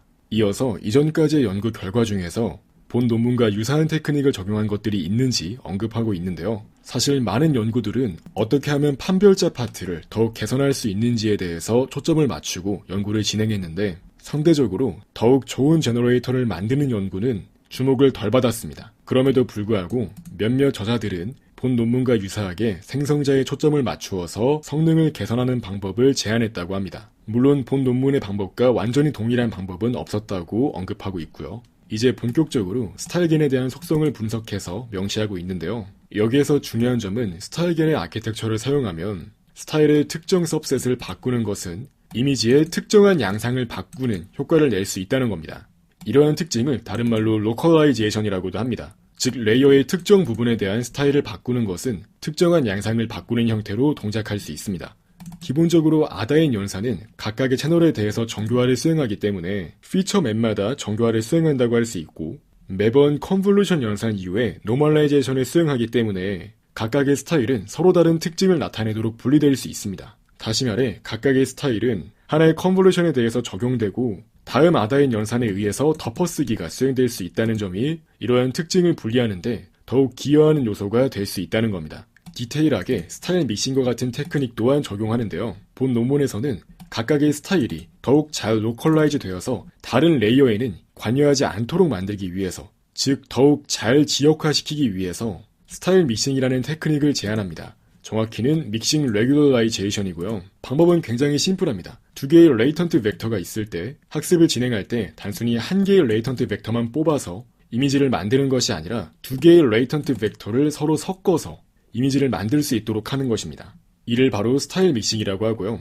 참고로 여기에서 섞는다는 말은 크로스 오버 포인트를 쓴다는 겁니다. 예를 들어서 앞쪽 레이어에서는 W1을 쓰고요. 뒤쪽 레이어에서는 W2를 쓰는 방식을 사용할 수 있습니다. 즉 여기에서 의도하는 내용은 각각 들어가는 스타일들이 서로 다른 스타일과 상관관계를 가지지 않도록 만들기 위해서 수행해주는 것이기 때문에 여기에서 말하는 믹싱이라는 것은 두 벡터 간 인터폴레이션을 수행하는 것이 아니라 이 특정 앞쪽 레이어까지는 벡터 1을 쓰고 이러한 뒤쪽 레이어부터는 벡터 2를 쓰는 방식을 의미합니다. 이제 그렇게 함으로써 인접한 레이어 간의 이러한 스타일끼리 서로 상관관계를 갖지 않도록 유도할 수 있는 겁니다. 즉 다시 말해 스타일 믹싱은 인접한 스타일끼리의 코릴레이션을 줄이고 더욱 지역화될 수 있도록 만들기 위한 테크닉입니다. 그래서 크로스오버 포인트를 설정하고 이 W1과 W2가 교차되어 적용된 하나의 벡터를 실제 학습에 사용할 수 있도록 만들어서 각각의 레이어에 따른 이 스타일들이 서로 코릴레이션이 사라질 수 있도록 유도했습니다. 다시 말해 인접한 스타일들이 서로 연관되어 있다고 추정하는 것을 막을 수 있도록 하는 겁니다. 여기에 보이는 그림은 실제 스타일겐을 이용해서 여러 개의 이미지 사이에서 스타일 믹싱을 수행한 결과라고 할 수 있습니다. 아까 전에 설명했던 스타일 믹싱을 거의 그대로 사용했다고 보시면 됩니다. 즉 여기에서는 인터폴레이션이라고 하기보다는 두 개의 레이턴트 벡터가 있을 때 각각의 레이어에 따라서 어떤 레이어에서는 소스 B를 쓰고 어떤 레이어에서는 소스 A를 쓴 결과라고 보시면 되겠습니다. 즉 여기 설명으로 나와 있듯이 실제로 스타일 믹싱을 수행해 나온 결과들은 소스 B의 스타일 중에서 특정 सब셋과 소스 A의 스타일 중에서 그 나머지 सब셋을 합친 거라고 보시면 되겠습니다. 즉 여기에서 말하는 믹싱은 일반적으로 말하는 인터폴레이션과는 다르고요. 레이어마다 서로 다른 레이턴트 벡터로부터의 스타일을 사용했다라고 이해하시면 되겠습니다. 자, 그래서 소스 A의 특정한 정보를 소스 B에서부터 가져와서 스타일 믹싱을 수행한 건데요. 여기에서 보이는 코어스 스타일스는 세밀하진 않지만 매우 포괄적인 스타일 정보를 의미하는 것입니다. 정확히 W 벡터는 18개로 복제가 된 뒤에 18 곱하기 512차원짜리 행렬이 됩니다. 이제 아핀 트랜스포메이션을 거쳐서 스타일 정보가 들어가는 방식인데요. 이때 총 18개의 W 벡터에 대해서 앞쪽에 있는 4개의 벡터에 대해서는 이 소스 B에서 가져온 겁니다. 여기 그림을 확인해 보시면 총 18번만큼 데이터가 들어가는데요. 이렇게 앞쪽에 들어가는 스타일 정보는 해상도가 낮을 때 들어가기 때문에 결과적으로 만들어지는 이미지에 대해서는 훨씬 많은 영역에 대해서 영향을 미칠 수 있습니다. 즉, 콜스 스타일 같은 경우는 이렇게 앞쪽에 있는 레이어에 대한 스타일이라고 할 수 있겠고요. 애초에 앞쪽 레이어이기 때문에 최종 결과물에서 매우 큰 시멘틱한 영향을 미칠 수 있습니다. 그렇기 때문에 큼지막한 변화를 일으키는 그런 시멘틱한 정보를 바꿀 수 있다고 이해하시면 되겠습니다. 반대로 논문에서 말하는 fine 스타일은 이렇게 뒤쪽 레이어에 적용되는 스타일을 의미하는 것입니다. 즉 여기에서 소스 B로부터 콜스 스타일을 가져왔다는 것은 앞쪽 레이어에 대해서 이 소스 B의 레이턴트 벡터가 적용된 이미지를 만들었다고 이해하시면 되겠습니다. 그래서 확인해 보시면 특정한 얼굴의 포즈나 혹은 얼굴형 그리고 안경 유무와 같은 정보들이 그러한 스타일에 적용된 걸 확인할 수 있습니다. 이어서 미들 스타일은 5번째부터 8번째로 들어가는 W 벡터를 의미하는데요. 다시 말해서 중간에 있는 스타일이라고 해서 미들 스타일이라고 합니다. 여기에서는 헤어 스타일이나 눈을 뜨거나 감은 여부 등이 전송되는 걸 확인할 수 있습니다. 여기 보시면 이 이미지는 다소 웃고 있으며 어느 정도 눈을 개슴츠레하게 뜨는 걸 확인할 수 있는데요. 이처럼 눈을 뜨거나 감은 여부나 이러한 헤어스타일과 같은 정보가 상당히 많이 전송된 걸 확인할 수 있습니다. 마지막으로 fine 스타일을 바꾸게 되면 이미지의 색상적인 측면이나 미세한 구조들에서 차이가 나오는 걸 확인할 수 있습니다. 애초에 뒤쪽에 있는 레이어일수록 컨볼루션 연산 측면에서 영향을 미칠 수 있는 패치의 크기가 작기 때문에 다소 세밀하고 작은 시멘틱 정보가 바뀌는 걸 확인할 수 있습니다. 말씀드렸듯이 fine 스타일이 아니라 콜스 스타일 정보를 바꾸는 경우에는 포즈나 얼굴형 그리고 안경 유무와 같은 더욱 큼지막한 정보들이 바뀌는 걸 확인할 수 있다고 했죠. 그렇기 때문에 본 논문에선 이런 식으로 컨볼루션 연산 측면에서 패치의 사이즈에 따라서 많은 영향을 미칠 수 있는 요소가 콜스 스타일로 분류되고 상대적으로 뒤쪽 레이어에 해당하는 내용들이 fine 스타일로 분류됩니다. 또한 이어서 FID 측면에서 믹싱 레귤러라이제이션이 어떤 영향을 미치는지 또한 분석했는데요. 이러한 믹싱 레귤러라이제이션을 많이 사용할수록 실제로 스타일 믹싱을 수행했을 때에도 더욱 그럴싸한 결과가 잘 나올 수 있다는 걸 잘 보여주었습니다. 애초에 스타일 믹싱 자체가 잘 되려면 학습을 수행하는 과정에서 스타일 믹싱을 수행한 결과에 대해서도 좋은 이미지가 나올 수 있는 방향으로 학습할 필요가 있다는 거죠. 이어서 스토캐스틱 베리에이션에 대해서도 분석하고 있는데요. 말 그대로 여기 보이는 그림들은 하나의 동일한 스타일 벡터에 대해서 노이즈 벡터만 바꾼 결과들을 보여주고 있는 것입니다. 이렇게 스타일은 유지한 상태로 노이즈만 바꾸었을 때 확률적인 정보들이 조금씩 바뀌는 걸 확인할 수 있습니다. 그래서 스타일은 유지한 상태로 노이즈 벡터의 정보가 바뀐다고 하더라도 사실 거의 같은 이미지로 보이지만 이런 개별적인 머리카락의 위치와 같은 것들이 조금씩 바뀌는 걸 확인할 수 있습니다. 즉 우리가 같은 사람을 같은 위치에서 여러 번 찍는다고 하더라도 바람이 불거나 아니면 그 개인의 컨디션 정보에 따라서 조금씩 결과가 바뀔 수 있는 것과 유사하다고 보시면 되겠습니다. 마찬가지로 여러 번 노이즈를 바꾸어가면서 스탠더드 데비에이션을 분석한 결과인데요. 이렇게 특히 머리카락과 같은 정보가 많이 바뀌는 걸 확인할 수 있습니다. 또한 여기에서 한 가지 유의하실 점은 실제로 텐서플로우나 파이토치로 구현할 때 스타일 정보가 동일하게 들어오더라도 매번 노이즈 벡터는 바뀔 수 있도록 설정이 되어 있기 때문에 구현상 스타일을 유지하면서 단순하게 포월드만 하더라도 매번 조금씩은 다른 이미지가 만들어지는 것이 디폴트라고 이해하시면 되겠습니다. 그래서 말씀드렸듯이 스토캐스틱 베리에이션은 사람은 그대로인데 그날 여드름이 생기거나 혹은 주근깨가 조금씩 달라질 수 있거나 하는 방식으로 확률적인 다양성을 의미한다고 보시면 되는데요. 본 논문에서는 주근깨나 피부 모공과 같은 그러한 정보가 조금씩 바뀌는 걸 의미한다고 언급하고 있네요. 또한 오른쪽에 보이는 그림은 각 레이어에 대해서 노이즈 인풋을 어떻게 넣느냐에 따라서 결과가 달라질 수 있다는 걸 보여주고 있는데요. 여기 A는 원래 스타일 개념이라 보시면 되겠습니다. 그리고 B는 노이즈를 적용하지 않을 때인데요. 확인할 수 있듯이 노이즈가 없으면 특히 머리카락과 같은 부분에서 디테일이 많이 떨어지는 걸 확인할 수 있습니다. 또한 여기에서 C는 파인 레이어에 대해서만 노이즈를 적용한 거고요. D는 콜스 레이어에 대해서 노이즈를 적용한 것입니다. 콜스 노이즈는 더욱더 큰 스케일의 머리카락의 컬링과 같은 측면에 더욱 많은 영향을 미치는 걸 확인할 수 있고요. 파인 노이즈는 상대적으로 더욱 세밀한 머리카락의 컬링과 같은 정보를 컨트롤할 수 있도록 하는 걸 알 수 있습니다. 그래서 본 논문은 별도로 노이즈 벡터를 넣는 방식으로 스토캐스틱 베리에이션 측면에서의 구현을 진행했고요. 이러한 방법은 기존에 제한되었던 방법과 비교했을 때 더 성능이 좋은 걸 확인할 수 있습니다. 또한 여기에서 이러한 노이즈는 오직 확률적인 양상에 대해서만 영향을 미치는 걸 확인할 수 있었는데요. 예를 들어 하나의 이미지에 대한 하이 레벨 피처 애스펙트는 스타일을 이용해서 컨트롤할 수 있고 노이즈로는 컨트롤하기 어렵다는 걸 보이고 있습니다. 또한 이러한 노이즈도 각각 레이어마다 서로 다르게 넣어주기 때문에 거기에서부터 얻을 수 있는 장점 또한 존재합니다. 그래서 본 논문에서는 W 벡터가 실제로 포즈를 바꾸거나 얼굴에 해당하는 정체성을 바꾸는 등 더욱더 글로벌한 효과를 가지고 있다고 언급하며 노이즈는 상대적으로 더욱 확률적인 다양성 측면에서의 영향을 미칠 수 있다고 언급합니다. 여기에서 이 단어는 대수롭지 않은 혹은 하찮은과 같은 뜻을 가지고 있는 단어입니다. 또한 이어서 본 논문에서는 스타일 겐 네트워크의 디스인탱글먼트 측면에서의 연구도 진행했는데요.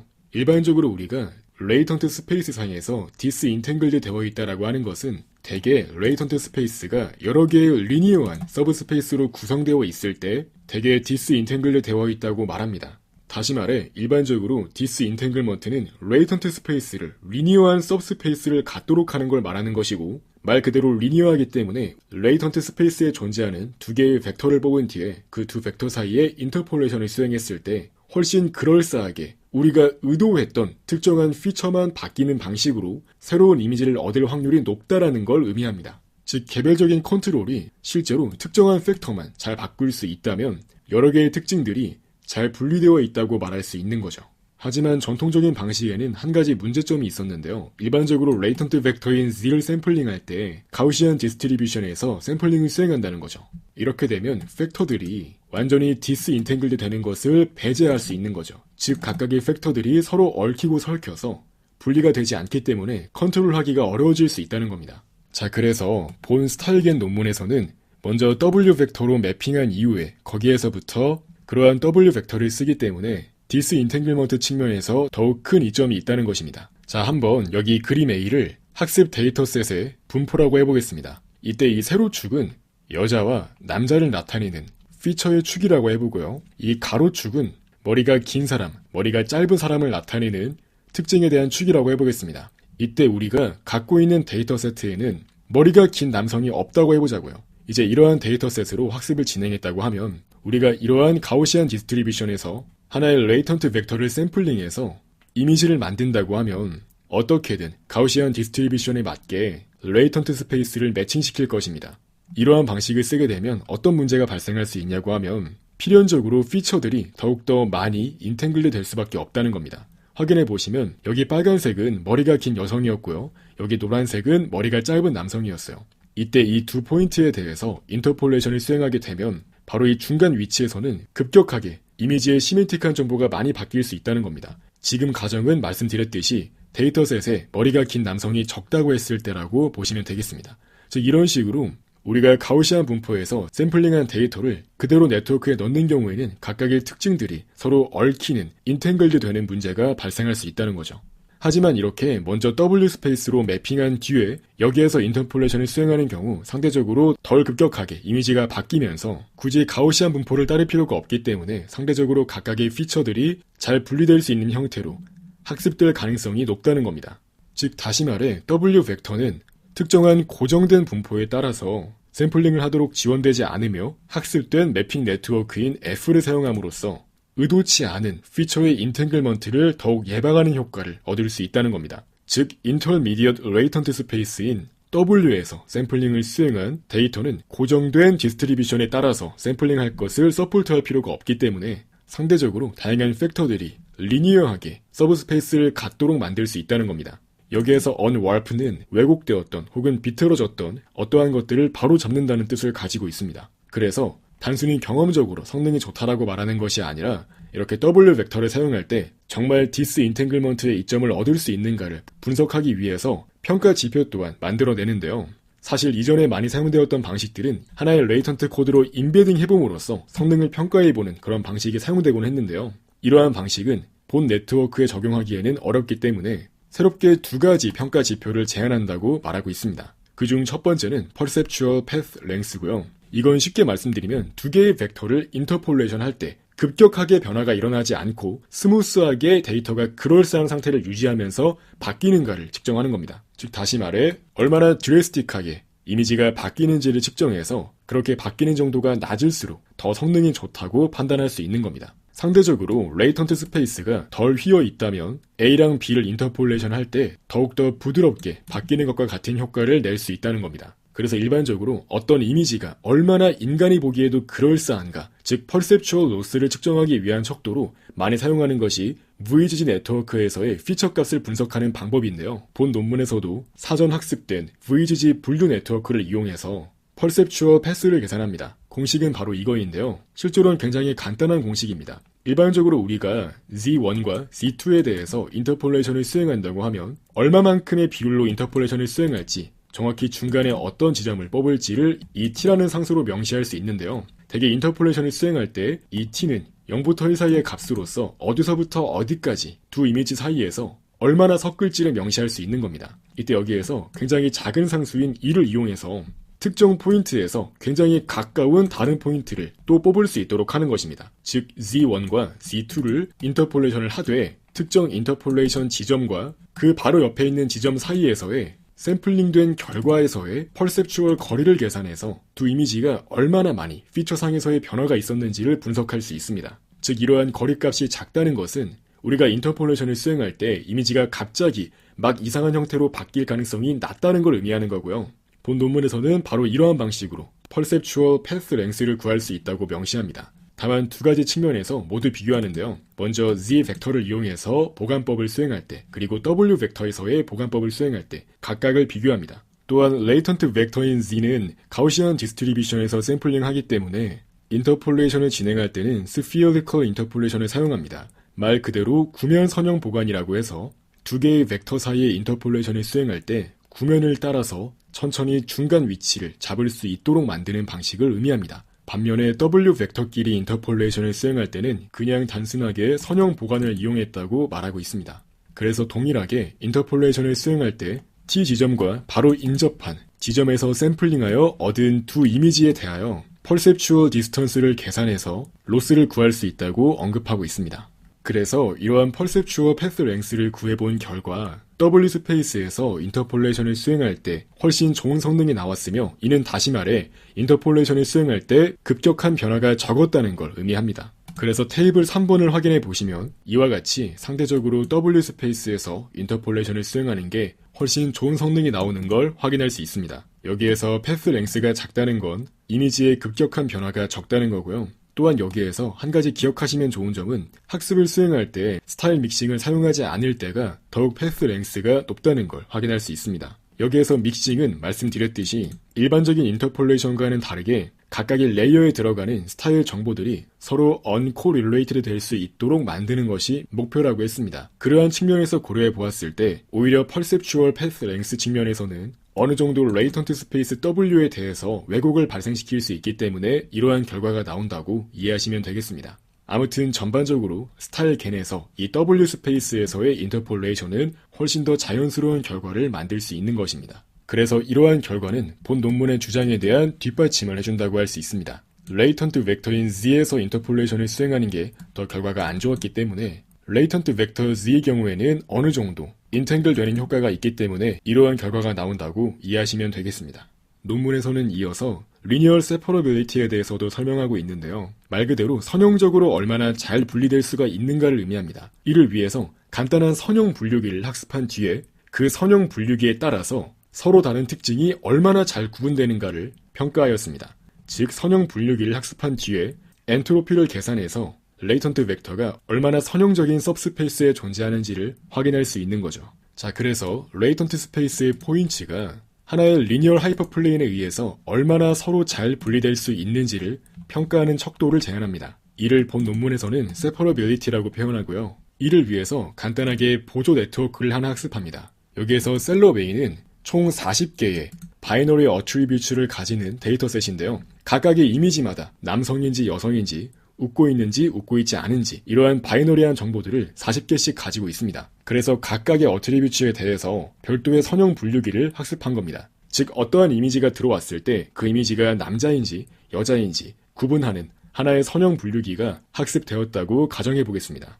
이제 이후에 제너레이터를 이용해서 여러 개의 랜덤한 이미지를 만든 뒤에 아까 학습했던 그 분류 모델에 넣어서 남자인지 여자인지 각각 구분할 수 있도록 하는 것입니다. 또한 여기에서 컨피던스가 낮은 값들은 제거해서 더욱더 각각의 특징을 많이 가지고 있는 이미지만 남길 수 있도록 합니다. 예를 들어 성별 분류기를 만든다고 하면 남성일 확률과 여성일 확률이 각각 나오게 되는데요. 이때 해당 레이블로 더욱더 높은 컨피던스를 가지는 이미지에 대해서만 남겨놓는 겁니다. 그래서 이러한 방식으로 데이터셋을 다시 만들 수 있었다는 겁니다. 즉 다시 한번 말씀드리지만 셀럽 A 데이터셋을 이용해서 먼저 간단하게 보조 네트워크를 학습한 뒤에 이러한 보조 네트워크를 이용해서 생성자에서 20만 개의 이미지를 생성한 뒤에 그 20만 개의 이미지를 이러한 보조 네트워크에 넣어서 그 중에서 10만 개만 추려내서 얘네들을 새로운 데이터셋으로 활용하겠다는 겁니다. 이렇게 해주는 이유는 우리는 레이턴트 스페이스 상에서의 세퍼러빌리티를 측정하고 싶은 것이기 때문에 이러한 레이턴트 스페이스를 가로지르는 선형 분류기를 학습할 필요가 있기 때문이죠. 그래서 여기 나와 있듯이 레이턴트 스페이스의 포인트를 분류할 수 있는 하나의 선형 분류기를 학습하고요. 이때 스타일겐에 대해서는 W를 쓰고 전통적인 생성자에서는 Z를 씁니다. 이렇게 학습을 하고 나면 각각의 레이턴트 벡터가 선형 분류기로부터 얼마나 떨어져 있는지를 구할 수 있고 또한 다른 방법으로는 컨디셔널 엔트로피 값을 구할 수 있습니다. 여기서 컨디셔널 엔트로피 값은 하나의 입력 벡터인 X가 주어졌을 때 그때의 트루 클래스에 대한 엔트로피가 얼마나 높은지를 측정할 수 있는 겁니다. 이는 다른 말로 하면 이 X가 특정 트루 클래스로 분류되기 위해서 얼마나 피처가 부족한지에 대한 내용을 반환합니다. 즉 이러한 엔트로피 값이 높을수록 그 이미지는 해당 트루 클래스에 대한 피처를 잘 담지 못하고 있다는 거죠. 이는 다른 말로 하면 해당 이미지가 트루 클래스로 완전히 결정되기 위해서 얼마나 부족한지를 나타낸다고 이해하시면 되겠습니다. 여러 개의 이미지를 가지고 있을 때 각각 엔트로피를 계산해서 이러한 엔트로피가 높다는 것은 선형 분류기로 레이턴트 벡터를 잘 분리할 수 없다는 말이 되고 다른 말로 하면 리니어하게 분포해 있지 않다는 말이 되는 겁니다. 결과적으로 이러한 엔트로피가 낮을수록 더 선형적으로 분류가 잘 된다라고 보시면 되겠습니다. 자, 그래서 앞서 확인했던 테이블 3과 테이블 4는 모두 여기 세퍼러빌리티라는 평가 지표의 값 또한 보여주고 있고요. 한번 테이블 4를 확인해 보겠습니다. 확인해 보시면 알 수 있듯이 우리가 전통적인 겐을 쓰든 혹은 스타일 베이스드 겐을 쓰든 간에 항상 W 벡터를 사용할 때가 훨씬 세퍼러빌리티가 높은 걸 확인할 수 있습니다. 즉 매핑 레이어를 사용해서 매핑을 거친 이후에 W 스페이스에서 인터폴레이션을 할 때가 성능이 훨씬 우수할 수 있다는 걸 보여주는 겁니다. 다른 말로 해서 변경되는 과정에서 중간 이미지들이 훨씬 그럴싸하다라고 볼 수 있는 거죠. 또한 여기 보이는 숫자들은 매핑 네트워크의 깊이가 되는데요. 기본적으로 매핑 네트워크의 레이어가 많으면 많을수록 조금 더 좋은 성능이 나오는 걸 확인할 수 있습니다. 그래서 이러한 결과들은 우리가 전통적인 제너레이터 아키텍처를 사용하든 스타일 베이스드 제너레이터 아키텍처를 사용하든 별도의 매핑 네트워크를 사용할 때 훨씬 리니어한 레이턴트의 서브스페이스를 갖도록 만들 수 있다는 걸 알 수 있습니다. 그래서 결과적으로 본 논문에서는 스타일겐을 제안하고 이러한 스타일겐은 전통적인 겐보다 훨씬 좋은 성능을 내는 걸 확인할 수 있습니다. 즉 다른 말로 하면 전통적인 겐은 스타일 베이스드 아키텍처보다 모든 면에서 더 열등한 편이라고 표현할 수 있으며 다양한 매트릭을 통해서 본 논문에서는 이를 입증합니다. 또한 본 논문의 큰 장점이라고 할 수 있는 각각의 하이레벨 특징들이 잘 분리되고 스토캐스틱 베리에이션 또한 컨트롤이 가능하며 실제로 레이턴트 스페이스 상에서 적절히 각각의 벡터들이 선형적으로 분리되는 것 또한 확인할 수 있었습니다. 또한 추가적으로 본 논문에서 제안한 Perceptual Path Length는 그 매트릭 자체를 로스 함수로 구성해서 그 매트릭 자체를 줄이도록 학습 과정에서 사용할 수도 있을 것입니다. 그래서 본 논문은 추가적으로 부록 파트에서 더욱 세부적인 내용 또한 논의하고 있는데요. 본 논문을 작성한 엔비디아 팀에서는 말씀드렸듯이 고해상도 이미지 데이터셋인 FFHQ를 배포했습니다. 하이 퀄리티 이미지로 구성되었으며 다양한 나이, 민족, 그리고 이미지 백그라운드를 포함하고 있는 데이터셋입니다. 엄밀히는 플리커 사이트에서 크롤링한 데이터라고 할 수 있고요. 실제로 데이터셋을 확인해 보시면 아기부터 나이가 많은 분들까지 굉장히 다양한 구성의 이미지를 확인할 수 있습니다. 또한 보다 안정적이고 퀄리티 높은 이미지를 얻기 위해서 트룬케이션 트릭을 사용할 수 있다는 것 또한 명시하고 있는데요. 상대적으로 로우 덴시티 영역에서 샘플링을 진행하면 덜 그럴싸한 이미지가 나올 확률이 높아지기 때문에 평균 레이턴트 벡터에 가까워질 수 있도록 해서 즉 트룬케이션을 진행해서 보다 그럴싸한 이미지를 만들어낼 수 있는 겁니다. 다시 말해 W의 중간값을 구한 뒤에 중간에 가까울 수 있도록 잘라내겠다 라고 이해하시면 되겠습니다. 그래서 이러한 파이 값을 0에 가깝게 만들수록 완전히 평균 이미지로 잘라내기가 수행되기 때문에 항상 동일한 평균적인 이미지가 나오게 되고요. 이 값이 1이 되면 이러한 트룬케이션 제약 조건이 사라진다고 보시면 되겠습니다. 즉 파이 값이 1에 가까울수록 트룬케이션을 진행하지 않는 거고 0에 가까울수록 트룬케이션을 심하게 진행한다고 보시면 되겠습니다.